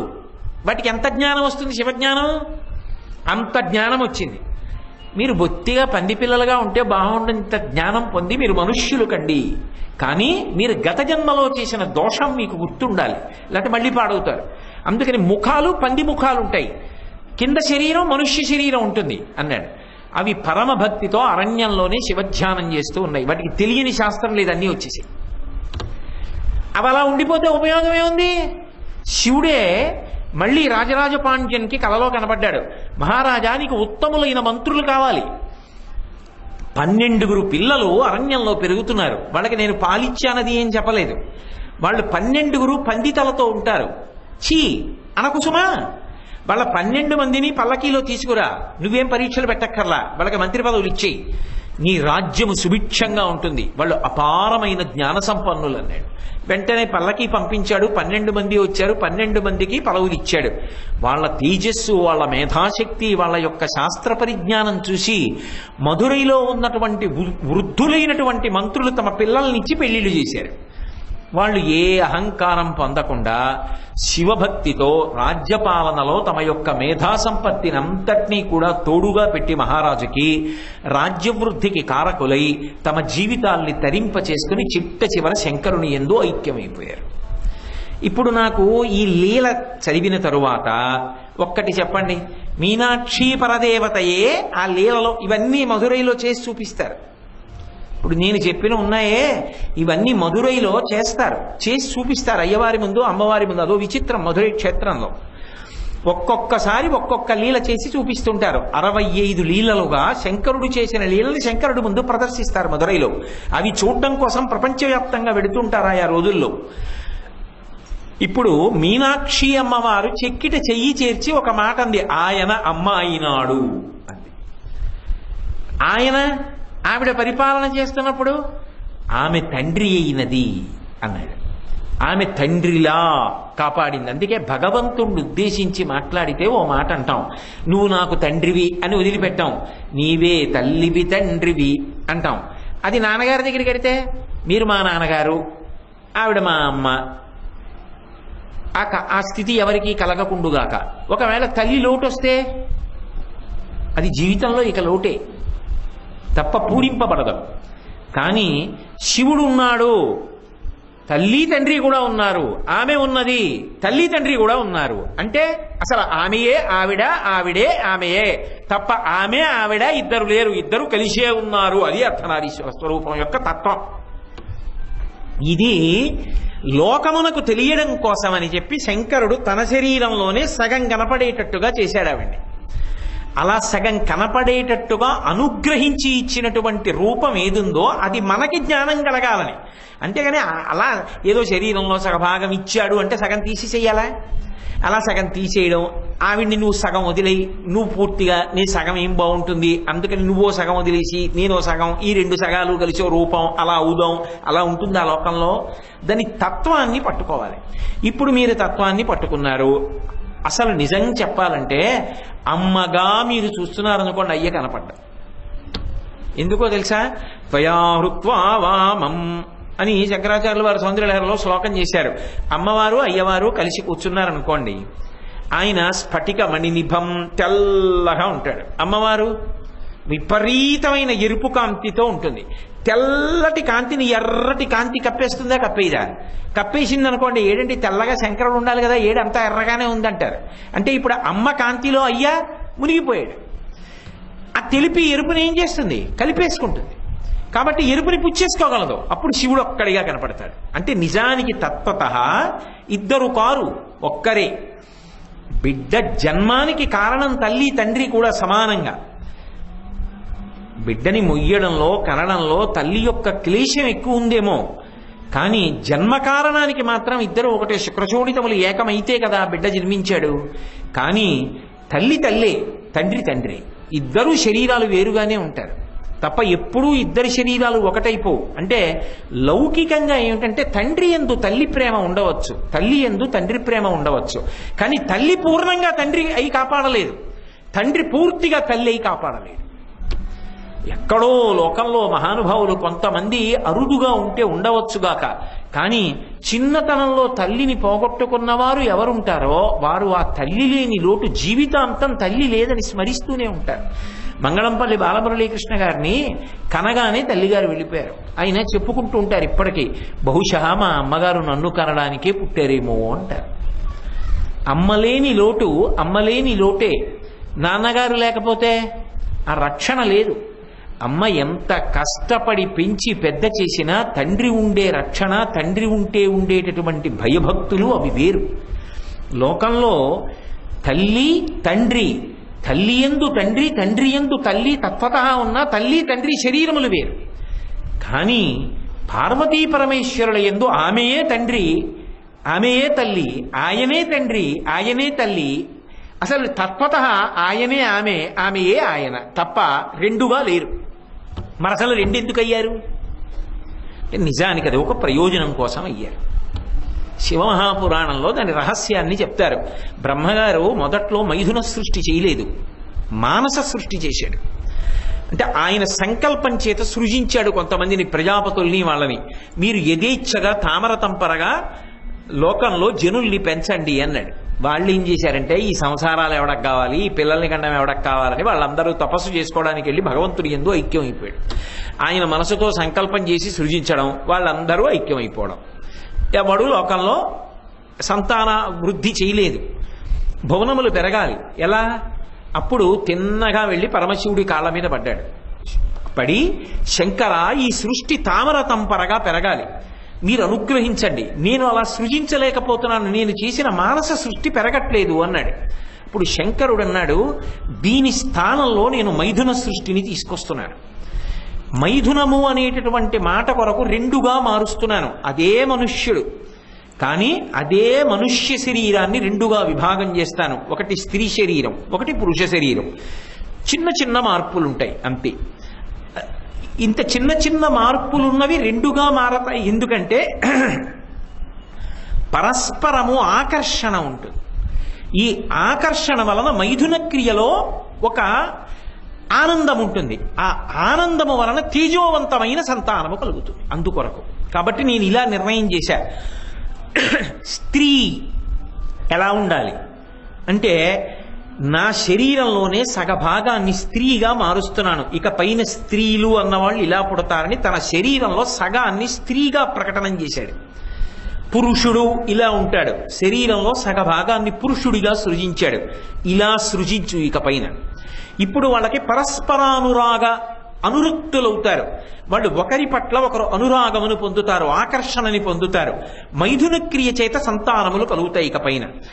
అలా కలగడంలో వాళ్ళకు సంతోషం ఉంటుంది. అందుకని స్త్రీ పురుష విభాగమని విభాగం చేస్తున్నాను అని అర్ధనారీశ్వర ప్రాదుర్భావమని సృష్టి పెరగడం కోసమని చేశాడు.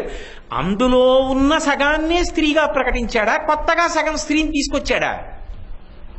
కొత్తగా సగం స్త్రీని తీసుకురాలా, అందులో ఉన్న సగాన్ని స్త్రీగా చూపించి ఇలా సృజించు ప్రాణులను. ఇక పైన మనుష్యులలో కొందరిని స్త్రీలుగా కొందరిని పురుషులుగా సృజించు.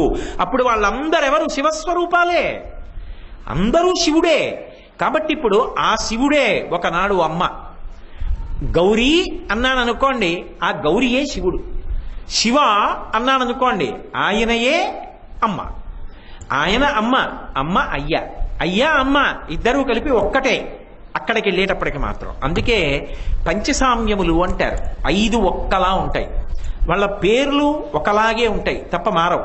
శివ శివ, భవ భవాని, హంస హంసిని, ఏదో అలా పేర్లు కూడా మార్పు చెందకుండా ఒక్కలా ఉంటాయి. 2 వాళ్ళిద్దరూ ఉండే నివాస స్థానం ఒక్కటే అయి ఉంటుంది, మేరుపర్వతం మీద ఉంటారు. 3వది వాళ్ళిద్దరి యొక్క రంగు కానీ వాళ్ళిద్దరి యొక్క ఆభరణములు కానీ రూపాలు కానీ ఒక్కలా ఉంటాయి. ఇద్దరూ చంద్రవంక ధరిస్తారు. ఇద్దరికి చేసేటటువంటిది పంచకృత్యములు చేస్తారు. సృష్టి స్థితి లయ తిరోధానము అనుగ్రహము అనే ఇది చేస్తారు.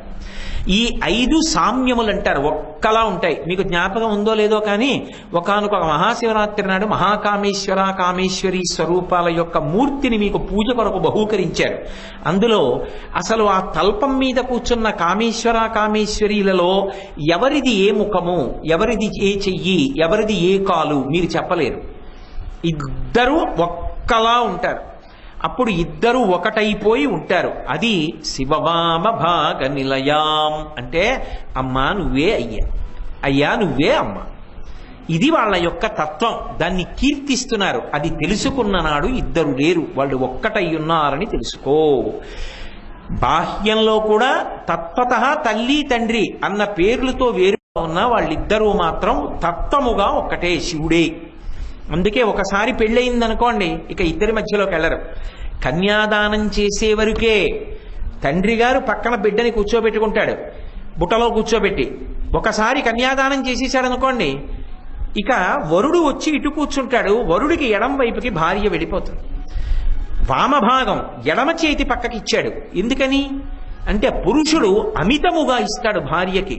ఆ పురుషుడు అంటే భర్త ఇవ్వగలిగినంత పుణ్యాన్ని, అంత అమితమైన పుణ్యాన్ని లోకంలో ఎవ్వరూ ఇవ్వరు.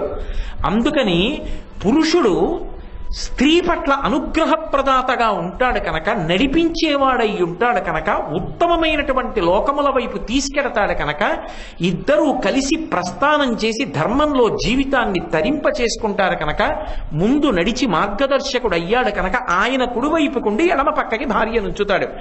అది ఆయన ధర్మంగా మొదట చూపించాడు. అందుకని శంకరుడికి ఎడమ పక్కన అమ్మవారు ఉంది.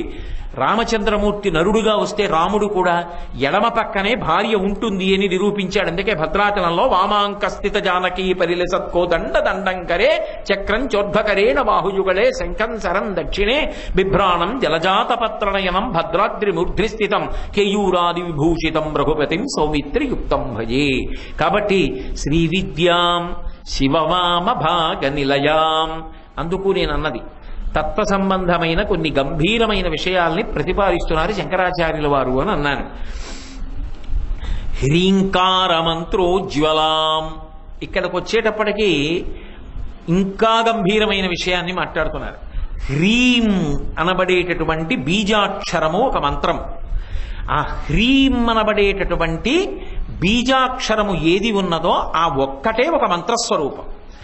అటువంటి మంత్రాక్షరము, ఆ బీజాక్షరము చేత ఉత్తుజ్వలాం పైకి ప్రకాశించేటటువంటి దానా అని పిలుస్తున్నారు. అంటే ఇందులో శ్రీ విద్యా సంప్రదాయానికి సంబంధించిన ఒక రహస్యాన్ని చెప్తున్నారు. శ్రీ విద్యా సంప్రదాయం ఎక్కువ బీజాక్షరాల మీద ఆధారపడి ఉంటుంది. అందులో అన్ని రూపాలలోకి అత్యంత శక్తివంతమైనటువంటి రూపంగా దేన్ని కీర్తిస్తారు అంటే భువనేశ్వరి అనబడేటటువంటి రూపాన్ని కీర్తిస్తారు. అందులో లలితాపరాభట్టారికా స్వరూపంలాగే పైన ఉండేటటువంటి 2 చేతుల్లో ఒక చేతిలో పాశాన్ని పట్టుకుంటుంది రాగస్వరూపంగా, ఒక చేతిలో క్రోధం అనేటటువంటి అంకుశాన్ని పట్టుకుంటుంది. కింద 2 చేతులు వరముద్ర అభయముద్ర పట్టి ఉంటుంది. భువనేశ్వరి అంటే ఈ సమస్త భువనములకు, ఈ ఒక్క ప్రపంచానికి కాదు, సమస్త భువనములకు ఆవిడ ఈశ్వరి. ఆవిడ మనలో ఎలా ఉంటుంది అంటే హృల్లేఖ అంటారు. భువనేశ్వరి హృల్లేఖగా ఉంటుంది అని. మామూలుగా అయితే చూడండి, మంత్రపుష్పం చెప్తాం. మంత్రపుష్పం చెప్పినప్పుడు ఒక మాట అంటారు, నీవారస్సూకవత్తన్వీ పీతాభాస్వత్యనూపమ అంటారు. భగవంతుడు ఎక్కడున్నాడు అంటే ఇక్కడే హృదయమునందు వడ్డుగింజ చివరి భాగం పెట్టి శరీరం మీద గోకితే ఒరుసుకున్నటువంటి చిట్ట చివరి నలుసు ఎలా ఉంటుందో అంత చిన్న దాని మధ్యలో ప్రకాశిస్తుంటాడు. ఆ ప్రకాశమే భగవానుడు అని చెప్తారు. అమ్మవారు ఏం చేస్తుందంటే శ్రీ విద్యాతంత్రంలో అయితే హృదయ క్షేత్రమునందు మెరుపు తీగలా ఉంటుంది ఆవిడ. ఆమెయే ప్రాణమై, ఆమెయే బుద్ధి అయి, ఆమెయే గాయత్రి అయి, ఆమెయే సావిత్రి అయి బుద్ధి ప్రచోదనాన్ని చేస్తుంది. సాధకుడికి మోక్షం ఇచ్చేటప్పుడు, సిద్ధులు ఇచ్చేటప్పుడు మూలాధార చక్రమునందు కుండలి అయి పడుకుని పైకి లేచి అనుగ్రహిస్తుంది. కాబట్టి అంత గొప్ప తత్వాన్ని పొందినటువంటి తల్లి యొక్క రూపాన్ని భువనేశ్వరి అని కీర్తిస్తారు. ఆ భువనేశ్వరి స్వరూపానికి సంబంధించినటువంటి మాయా బీజాక్షరాన్ని హ్రీం అని పిలుస్తారు. ఆ బీజాక్షరాన్ని గురువుల దగ్గర దానికి సంబంధించినటువంటి తత్వాన్ని జాగ్రత్తగా ఉపదేశం పొంది అటువంటి బీజాక్షరాన్ని ఎవరు జపం చేస్తారో అలా జపం చేసేటటువంటి వారి యందు ఆ తల్లి ఒక గొప్ప అనుగ్రహాన్ని కటాక్షిస్తుంది. ఏమిటా అనుగ్రహం అంటే మోక్షాన్ని పొందుతాడు చిట్ట చివర. ఆ మోక్షం పొందడానికి కావలసినటువంటి జ్ఞానాన్ని ఇస్తుంది. కుండలిని భేదించి పైకెక్కుతాడు, సమాధి స్థితికి వెడతాడు, అనేకమైనటువంటి సిద్ధులను పొందుతాడు. అయితే ఇది నోటితో చెప్పినంత తేలిక మాత్రం కాదు. కోట్ల కోట్ల కోట్ల మందిలో ఎక్కడో ఎవరో ఒక్కడు శంకర భగవత్పాదులుగా సిద్ధాస్తుడైనటువంటి మహాపురుషులు ఉంటారు శ్రీ విద్యా సంప్రదాయంలో. అటువంటి వారి దగ్గర శిక్షణ పొంది చెయ్యవలసినవి తప్ప వాచా వేదాంతాలు నావాంటి వాడు చెప్పినవి విని చేసేవి కావు. కాబట్టి శంకర భగవత్పాదులు ప్రతిపాదన ఏమిటి అంటే అమ్మ ఒక బీజాక్షరము చేత ప్రతిపాదింపబడేటటువంటి రూపముగా ఉండేదనివి. రూపమునకు ఎంత శక్తో బీజాక్షరము అంత శక్తిని పొంది ఉంటుంది. కాబట్టి ఆ హ్రీం అన్నది పటుత్వమునకు ప్రధానమై ఉంటుంది. అందుకే మీరు చూడండి, ఐం అది సారస్వత బీజం అంటారు. అంటే అది సరస్వతీ కటాక్షాన్ని ఇస్తుంది. శ్రీం ఐశ్వర్యాన్ని ఇస్తుంది, లక్ష్మీ కటాక్షాన్ని ఇస్తుంది. హ్రీం ఇది పటుత్వాన్ని ఇస్తుంది, మాయ తొలగిపోయి జ్ఞానాన్ని ఇస్తుంది. ఐం హ్రీం శ్రీం శ్రీమాత్రే నమః అంటూ ఉంటారు. ఆ హ్రీం భువనేశ్వరి బీజాక్షరం. అది మాయా అనేటటువంటి అవనిక తొలగిపోవడానికి ప్రధాన కారణం అవుతుంది. కాబట్టి ఇప్పుడు శంకరాచార్యుల వారు శ్రీ విద్యా సంప్రదాయంలో బీజాక్షరాలకు ఉండేటటువంటి ప్రాధాన్యతని దృష్టిలో పెట్టుకుని అన్నిటికన్నా గొప్పదైనటువంటి భువనేశ్వరీ తత్వానికి సంబంధించినటువంటి పటుత్వ సంబంధమైన బీజాక్షరము చేత ఉత్తుజ్వల ప్రకాశించేటటువంటి లక్షణము కలిగినటువంటి ఓ తల్లి, అది ఎవరో కాదమ్మా నువ్వే, ఆ భువనేశ్వరియే మీనాక్షి అని ప్రతిపాదన చేస్తున్నారు. అంత గొప్ప రూపం ఈ భూమి మీద నడయాడింది. అంత ప్రసన్నమూర్తి అయి మన కనుల ఎదుట నిలబడి ఉన్నది. కుడిపాదం ముందుకి పెట్టి పిలిచినంత మాత్రాన పలకడానికి సిద్ధంగా ఉంది. మా అదృష్టం కదమ్మా నువ్వు ఇలా రావడం.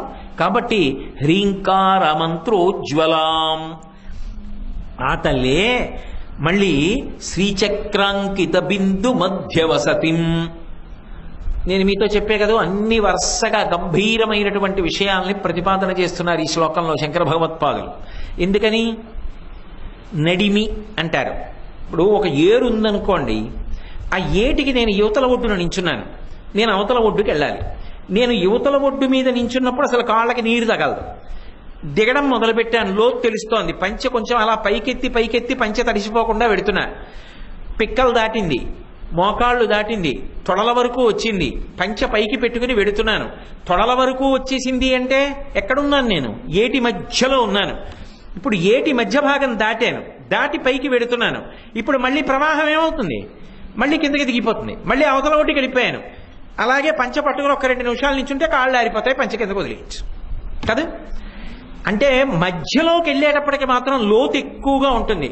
పంచరత్నాలుగా 5 చెప్తే 2 అటు వదిలితే మధ్యలోది ఏమవ్వాలి, లోతైంది అవ్వాలి. అందుకని 3వ శ్లోకం దగ్గరికి వచ్చేటప్పటికి తంత్ర రహస్యాలు మాట్లాడుతున్నారు శంకరాచార్యులు వారు. వారు ఏది చేసినా వారి దృష్టికోణమే అలా ఉంటుంది. పరమాద్భుతం జగద్గురువులు మహానుభావుడు సాక్షాత్ శంకరుడు శంకరాచార్యులు వారిగా వస్తే ఇలా కాకుండా ఇంకోలా ఎలా ఉంటుంది కవిత్వం. ఆయన కవిత్వం ఏం నిద్రపట్ట కాఫీ తాగి రాసిన కవిత్వం కాదు.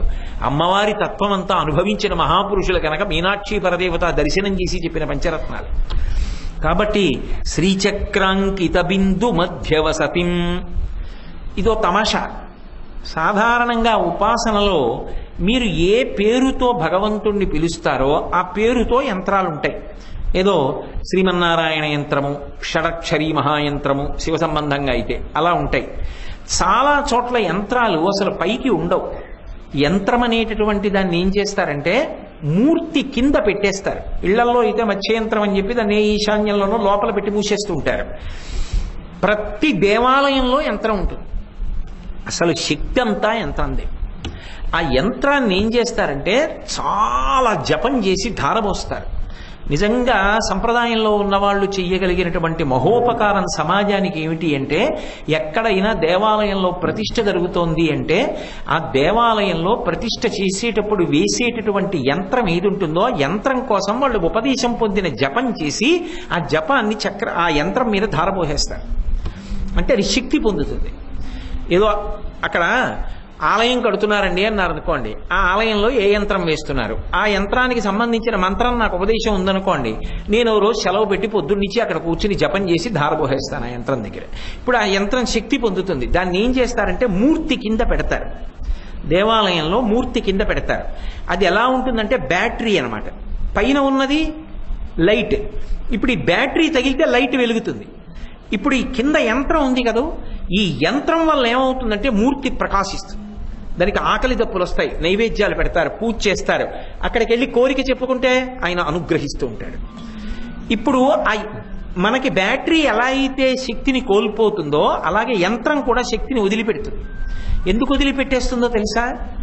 అనాచారంతో ఎలా దేవాలయంలోకి వెళ్ళకూడదో అలా దేవాలయాలలోకి ప్రవేశించిన దేవాలయంలో ఉద్యోగం చేసేటటువంటి పండితులు విద్వాంసులు స్వరం తప్పి మంత్రాలు చదివినా దేవాలయంలోకి వెళ్ళి దేవాలయ సంబంధమైన విషయాలు కాకుండా అక్కర్లేని విషయాలు మాట్లాడినా యంత్రం యొక్క శక్తి క్షీణిస్తుంది. అదే ఇలా కూర్చుని మనందరం మీనాక్షి పంచరత్నం చదువుతున్నాం అనుకోండి. ఇప్పుడు ఈ సభలో 1000 మంది ఉన్నారనుకోండి.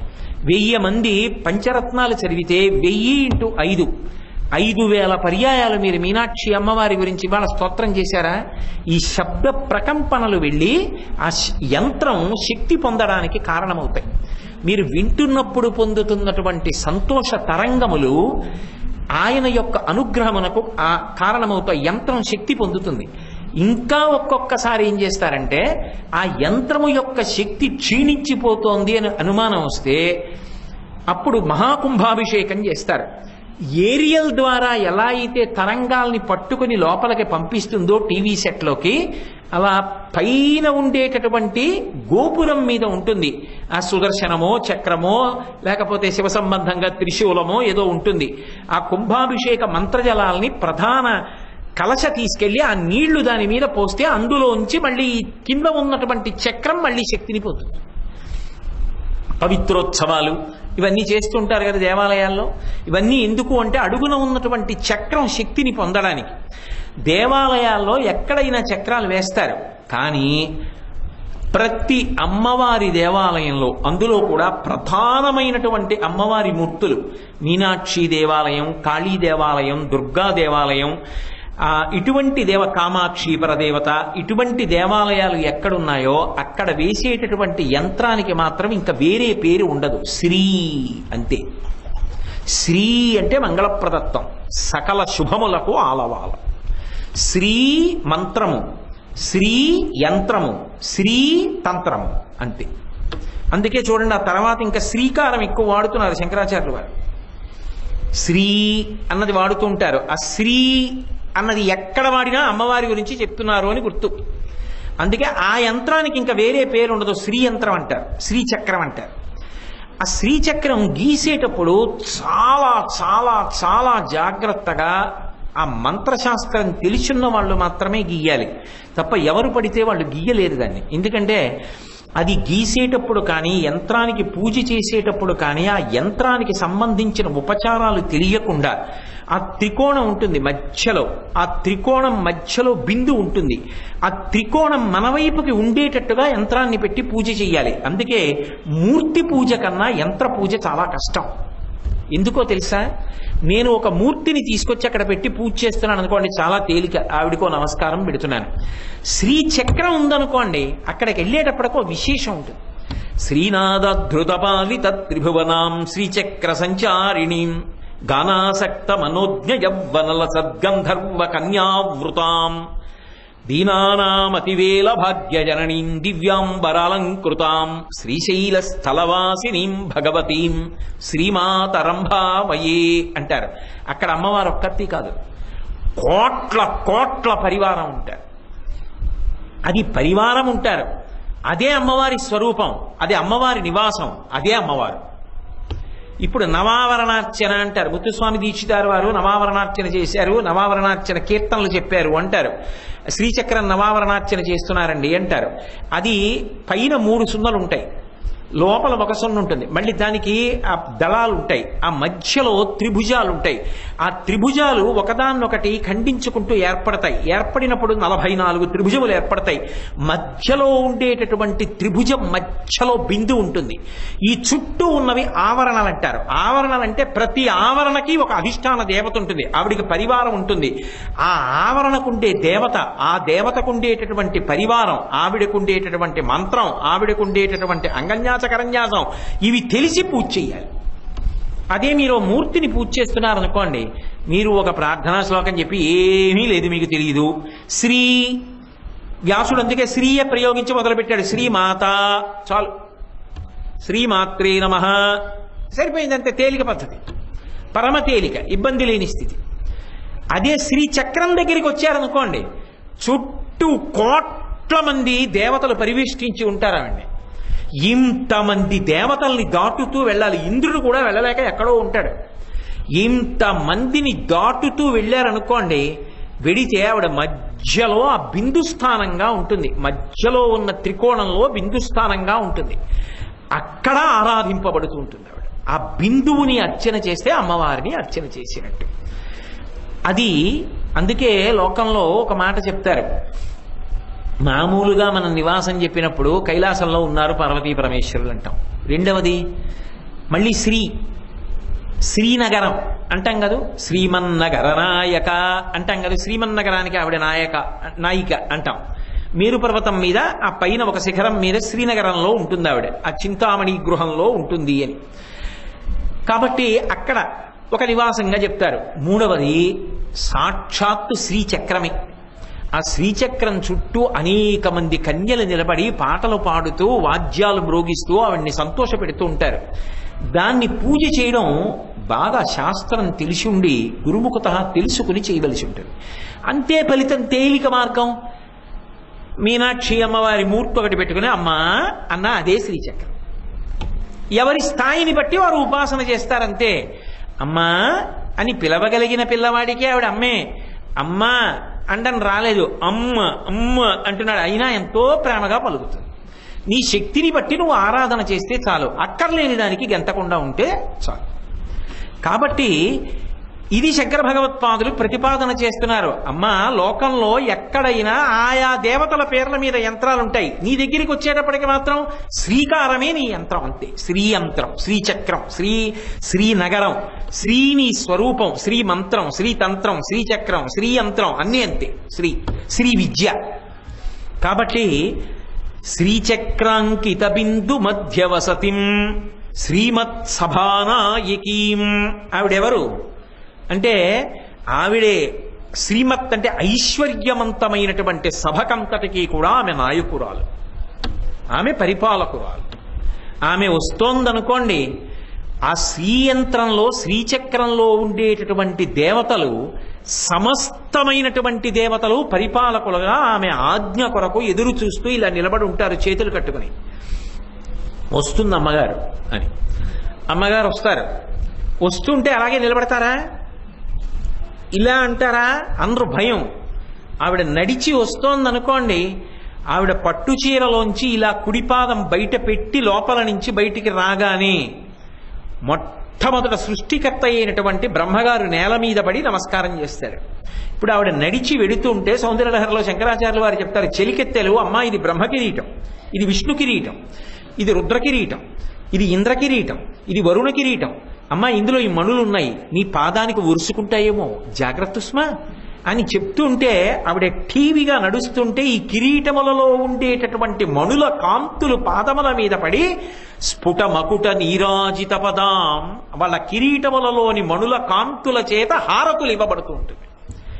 రాజన్మత్త మరాళ మందగమనాం రాజీవ పత్రిక్షణాం రాజీవ ప్రభవాది దేవ మకుటై రాజత్పదాంభోరుహాం రాజీవాయతపత్ర మండిత కుచాం రాజాధిరాజేశ్వరీం శ్రీశైలస్థలవాసినీం భగవతీం శ్రీమాతరంభావయే. అది శంకర అదిలే. రాజన్మత్తమరాళమందగమనాం, మెల్లమెల్లగా ఆవిడ టీవీగా నడిచొస్తుంటేట సభలోకి. రాజన్మత్తమరాళమందగమనాం రాజీవ పత్రేక్షణాం, తామర పువ్వుల్లాంటి కందులతో ఇలా ఇలా సభ వంక చూస్తూ ఆవిడ నడుస్తుంటే రాజీవాయత పత్రమండిత కుచాం, అంతేకాదుట రాజన్మత్తమరాళమందగమనాం రాజీవ పత్రేక్షణాం రాజీవ ప్రభవాది దేవ మకుటై రాజత్పదాంభోరుహాం. అంటే రాజీవం అంటే ఆ తామర పువ్వులోంచి పుట్టినటువంటి చతుర్ముఖ బ్రహ్మగారు తన 4 తెలలకు పెట్టుకున్నటువంటి కిరీటములు నేలకి తగిలేటట్టుగా అటు ఇటు దొర్లుతుంటే ఆ కిరీటముల మించి వస్తున్నటువంటి మణుల యొక్క కాంతులతో కలిపి మిగిలిన వాళ్ళందరూ కూడా చేస్తున్నటువంటి నమస్కారముల వలన వాళ్ళ తలలకి పెట్టుకున్నటువంటి కిరీటములలోని మణుల యొక్క కాంతుల చేత నీరాజనములు ఇవ్వబడుతూ ప్రకాశిస్తున్నటువంటి పాదములు కలదానా. అంటే ఇప్పుడు ఆ సభలో ఎవరున్నారో అందరూ ఆమె అడుగు తీసి అడుగు వేస్తుంటే నేల మీద పడి నమస్కారం చేసి తమ కిరీటములలోని మణుల చేత ఆమె పాదములకు నీరాజనములు ఇస్తారు. కాబట్టి శ్రీమత్ సభానాయికీం, ఆ తల్లి ఎవరు అంటే శ్రీమత్ సభకి పరమైశ్వర్యప్రదమైన సభ, లోకపాలకులందరూ అక్కడ ఉంటారు. అటువంటి దానికి ఆమె నాయకురాలు. శ్రీమత్ సభానాయకీం అంతేనా? కాదు. శ్రీ అంటే కీర్తి, ఐశ్వర్యం. ఆ కీర్తి ఎక్కడుందో అక్కడ సమస్తమైన విభవములుంటాయి. ఆ కీర్తిని ఎవరికి ఆవిడ కట్టబెడుతుందో వాడు సభా పూజ్యత పొందుతాడు. జీవితంలో భగవదనుగ్రహం పరిపూర్ణంగా పొందినవాడైతే సభాపూజ్యుడవుతాడు. సభాపూజ్యుడు అన్న మాటకు అర్థం ఏంటంటే ఆయన వస్తున్నాడు అనుకోండి, అందరూ లేచి నిలబడతారు. ఆయన వస్తున్నారని. ఆయన అందరూ కింద కూర్చుంటే పైన కూర్చుని మాట్లాడతాడు, పైన కూర్చుని పాట పాడతాడు, పైన కూర్చుని వాద్యం రోగిస్తాడు, పైన కూర్చుని మంత్రపఠనం చేస్తాడు. అంటే సభలో ఆయన వస్తున్నాడు అనేటప్పటికి అందరూ లేచి నిలబడతారు. అలా ఎవరైనా జీవితంలో గౌరవింపబడితే అలా గౌరవింపబడడానికి కారణము ఎవరై ఉన్నారు అంటే ఆ తల్లి ఏదో ఒక విభూతిని ఆయన యందు కటాక్షించింది. అలా కటాక్షించింది కాబట్టే ఆయన సభాప్రవేశం చేసినప్పుడు మిగిలిన వారు నిలబడతారు. మిగిలిన వారంటే సభంతా లేచి నిలబడుతుంది. ఎక్కడో ఎవరో పాపం శారీరక వైక్లభ్యం చేత లేవలేని వారు ఉండవచ్చు, చూడక లేవని వారు ఉండవచ్చు, అది తప్పు కాదు. కానీ అందరూ అంత మర్యాద, అంత గౌరవాన్ని పాటిస్తారు. అంత గౌరవాన్ని, అంతమంది మన్ననని పొందడం అంటే అదేదో అధికారము చేత కాదు. ఆయనని గౌరవించాలని అంతమంది మనసులో పవిత్రమైన భావన పొందారు అంటే అది వాడి గొప్ప కాదు. వాడిలో అమ్మవారు ఏదో ఒక విభూతిని ప్రవేశపెట్టి నువ్వు బాగా నా గురించి మాట్లాడతావురా అని మాట్లాడగలిగిన శక్తిని కట్టబెట్టింది. నువ్వు నా గురించి పాడతావన్న శక్తి కట్టబెట్టింది. నువ్వు నా గురించి వాద్యం రోగిస్తావని కట్టబెట్టింది. నా గురించి మంత్రం చెప్తావని కట్టబెట్టింది. నాకు సంబంధించిన క్రతువు చేస్తావని కట్టబెట్టింది. ఈ విభూతులను కట్టబెట్టి ఆయన వస్తున్నప్పుడు సభలో అందరూ నిలబడేటట్టు చేస్తే అప్పుడు ఆయన రంగస్థలం మీద ప్రకాశించి సభాపూజ్యతని పొందుతాడు. అందుకే చూడండి, మనకి కీర్తన ఉంటుంది, వరవీణా మృదుపాణి అన్న కీర్తన. అందులో చిట్ట చివరికి వచ్చేటప్పటికి ఎవరు ఆమె అంటే రంగనాయకి అంటారు, రంగస్థలమునకు నాయకి. ఆమె అనుగ్రహం ఎవరికి కలిగిందో వాడు రంగస్థలమునందు నాయకుడై సభా నిర్వహణ చేస్తాడు. సభాభ్య సభాపతిభ్యశ్చ వో నమో నమో, వాడు సభాపతి అయి సభా నిర్వహణ చేస్తాడు. కాబట్టి అమ్మా శ్రీమత్ సభాన యకీం, అందుకే ఈ శ్లోకం దగ్గరికి వచ్చేటప్పటికి శ్రీకారం బాగా తిప్పుతున్నారు శంకర భగవత్పాదులు. కాబట్టి అంత గొప్ప తల్లివి అంతేనా? కాదు, ఆమె యందు ఒక గొప్ప విశేషం ఉంది. విభూతినిస్తుంది, విభూతినిచ్చి ఒక పరిశీలనం చేస్తూ ఉంటుంది. ఆ విభూతి చేత ఇంతమంది నన్ను గౌరవిస్తున్నారు, ఇంతమంది నన్ను పొగుడుతున్నారు, ఇంతమందికి నేను తెలుసు. అదొకటి అహంకారానికి పెద్ద కారణం తెలుసా అండి? మీరు రైలు ఎక్కుతున్నారనుకోండి, ఎవరెవరో వచ్చి నమస్కారం పెట్టి మీతో ఫోటో తీయించుకోవండి అన్నారనుకోండి, అది అహంకారానికి ఒక కారణం. చూసారా ఎంతమందికి నేను తెలుసో, అప్పుడు అహంకారాన్ని పొందుతాడు. చూసారా ఎంతమంది నన్ను గుర్తుపడతారో, ఓ అహంకారం. కానీ ఆవిడ ఏం చేస్తూ ఉంటుందంటే పరిశీలిస్తూ ఉంటుంది.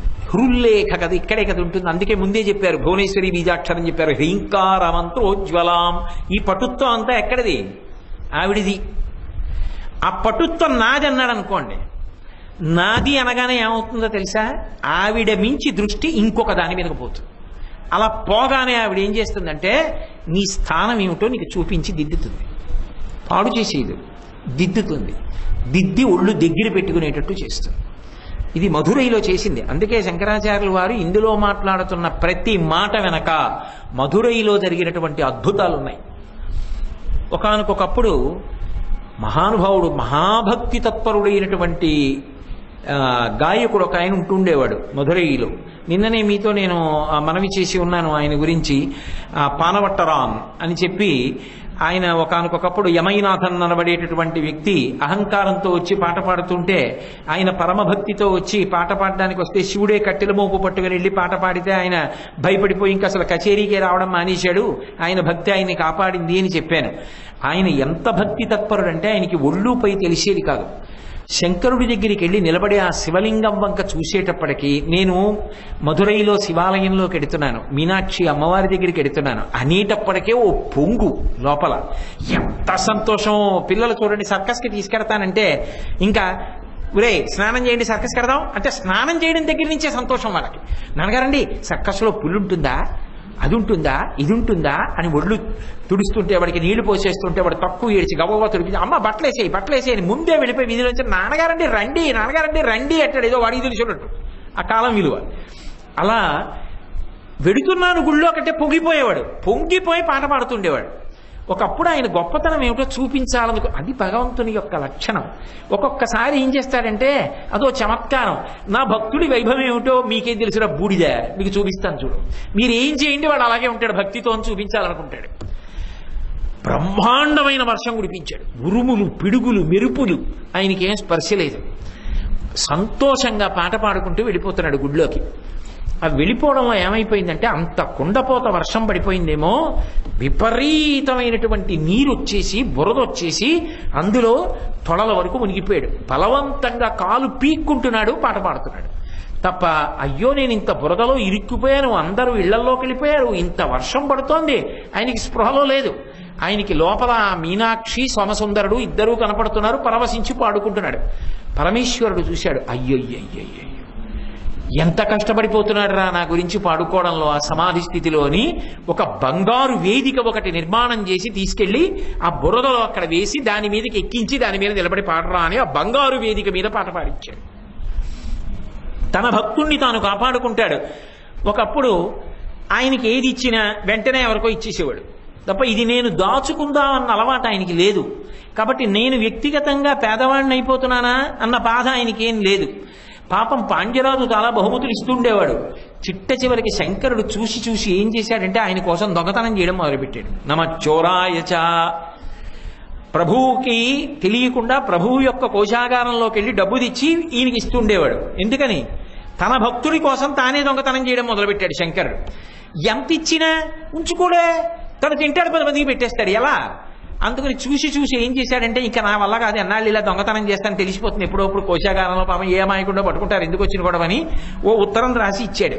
ఇచ్చి, నువ్వు చేరరాజు దగ్గరికి వెళ్ళరా, నీకు రికమెండేషన్ లెటర్ ఇచ్చాను, నువ్వు నా భక్తుడు అని, నీకు డబ్బు ఇస్తాను, అక్కడికి పో అన్నాడు. ఓ రోజు నిద్రపోతున్నాడు ఈ మహానుభావుడు పాణిభట్టరాం, కల్లోకి వచ్చి కనపడి చేతిలో పెట్టాడు ఆ ఉత్తరం. ఆయన తెలివి వచ్చి చూశాడు, చేతిలో ఉత్తరం కనపడింది. శివుడు వెళ్ళమన్నాడు, బయలుదేరాడు చేరరాజు దగ్గరికి. ఆ చేరరాజు ఎలా గుర్తాడతాడు, ఇది శివుడు రాశాడని ఎలా నమ్ముతాడు? అవన్నీ లేవు, శివుడు చెప్పాడు, వెళ్ళిపోతున్నాడు అంతే పాటలు పాడుకుంటూ. వీడేమి ఆలోచించాడు, అందుకని చేరరాజు కల్లోకి వెళ్ళాడు. మళ్ళీ శివుడు ఉరే వస్తున్నాడు, అక్కడి నుంచి పాణిభట్టరాన్ని వస్తున్నాడు, అరణ్య మార్గం దాటుతున్నాడు, నువ్వు పల్లకి పంపించి తీసుకురా, నా బంటు, నా భక్తుడు, కావలసినంత డబ్బి అన్నాడు. అయ్య బాబోయ్, ఏకంగా శివుడే ఉత్తరం రాసిచ్చాడు, నా పల్లకి పట్టుకెళ్ళండి అని గుర్తులు చెప్పాడు. పాట పాడుకుంటూ వస్తున్నాడు, పల్లకి ఎక్కించి తీసుకొచ్చారు. ఇంత ఇస్తానం లేని చేరరాజు కోశాగారం దగ్గరికి వెళ్ళి తలుపులు తీసి, అయ్యా ఇదంతా మీదే, మీకు ఇదంతా కావాలంటే పడుకోండి, ఇంకా కావాలంటే చెప్పండి తెస్తానన్నాడు. ఆయన కోశాగారం వంక చూసి, ఇంత నాకు ఎందుకు కానండి, నాకు ఇంత చాలని, ఏదో కొద్దిగా డబ్బు తీసుకెళ్ళి నాకు, నన్ను నమ్ముకున్న వాళ్ళకి ఉత్సవాలు చేయడానికి ఇవి సరిపోతాయని ఏదో కొంత డబ్బు పట్టుకుని ఆ డబ్బు పట్టుకుని వెళ్ళిపోయాడు. అంతటి మహాభక్తుడు. ఆ పాణిభట్టరానికి ఒక భార్య ఉండేది, పాపం ఆవిడ కూడా ఎంత భక్తి తత్పరురాలో. ఆవిడ మాట్లాడుతున్నా, ఆవిడ పాడుతున్నా భక్తి అంత గొప్పగా ఉండేది. ఆ రోజులలో రాజరాజ పాండ్యన్నే పరిపాలన చేస్తున్నాడు, కానీ ఇంకా కొత్తగా అధికారంలోకి వచ్చాడు, యవ్వనంలో ఉన్నాడు. ఆయనకు ఒక చిన్న ఆ దోషం ఉండేది, కొంచెం అందగత్తెలైనటువంటి స్త్రీలు కనపడితే వశపడిపోయేవాడు. వాళ్ళ కనుసైగ చేస్తే చాలు, చెయ్యరాని అపరాధం కూడా చేసేస్తాడు. ఆయన ఎందు ఆ దోషం ఉండేది. సరే, ఆయనకున్నటువంటి ఈ బలహీనతని గుర్తించి రాజ్యంలో ఒక నర్తకీమణి, ఆమె విదుషీమణి, బాగా అన్ని విషయాలు తెలుసు, ఆవిడ ఆయన్ని వశపరుచుకుంది. వశపరుచుకుని తన కోరికలన్నీ ఆయన ద్వారా తీర్చుకుంటూ ఉండేది. రాజు ద్వారా ఉత్తర్వులు ఇప్పిస్తూ ఉండేది. ఆమెకి అతిశయం, అహంకారం, రాజు నా చేతిలో ఉన్నాడు, తనతో ఎవరైనా వాదించినా, తను చెప్పినట్టు చేయకపోయినా ఏదో ఒకటి చెప్పి రాజుతో శిక్ష వేయించేది. ఒకప్పుడు ఆమె ఒక రాగం గురించి ఏదో చెప్పింది.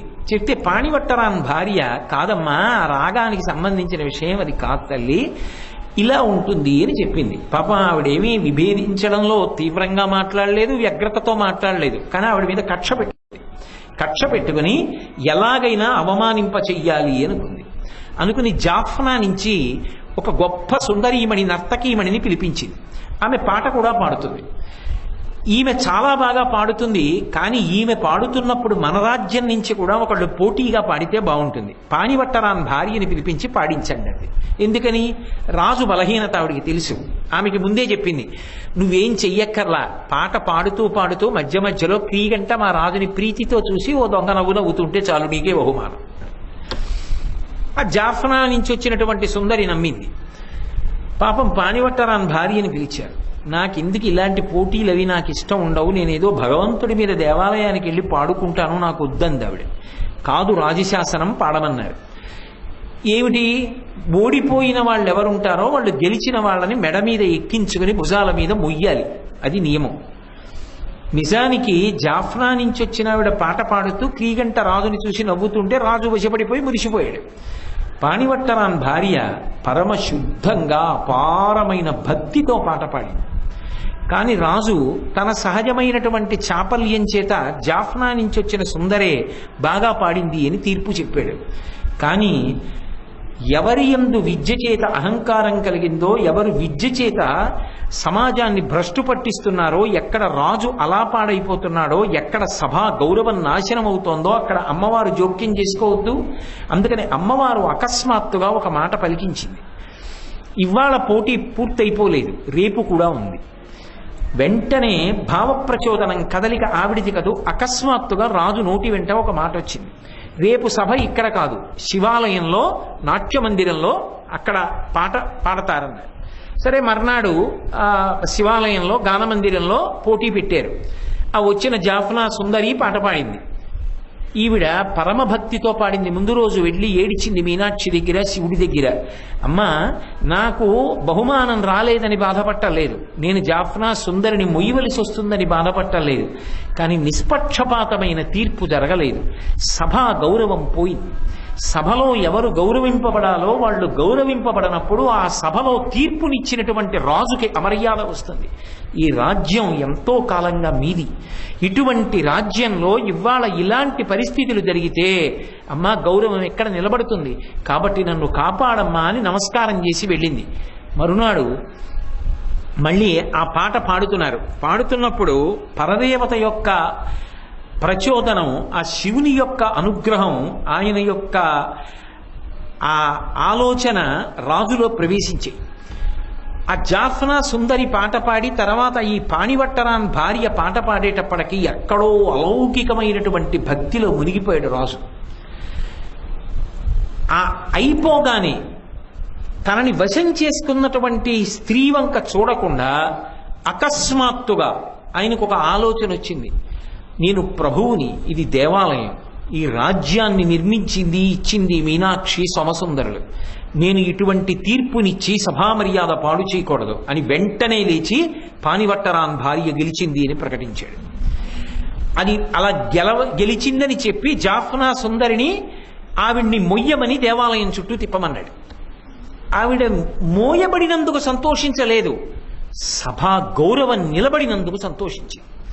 ఆ తరువాత ఒక సభలో ఉండవలసిన గౌరవం ఉండకపోతే ఎంత ప్రమాదం వస్తుందో గుర్తించిన శంకరుడు రాజరాజ పాండ్యన్ మనస్సులో తీర్పు చెప్పేటప్పుడు ఇటువంటి అవలక్షణములు లేకుండా, ఇటువంటి బలహీనతలు లేకుండా అధిగమించేటట్టుగా అనుగ్రహించాడు.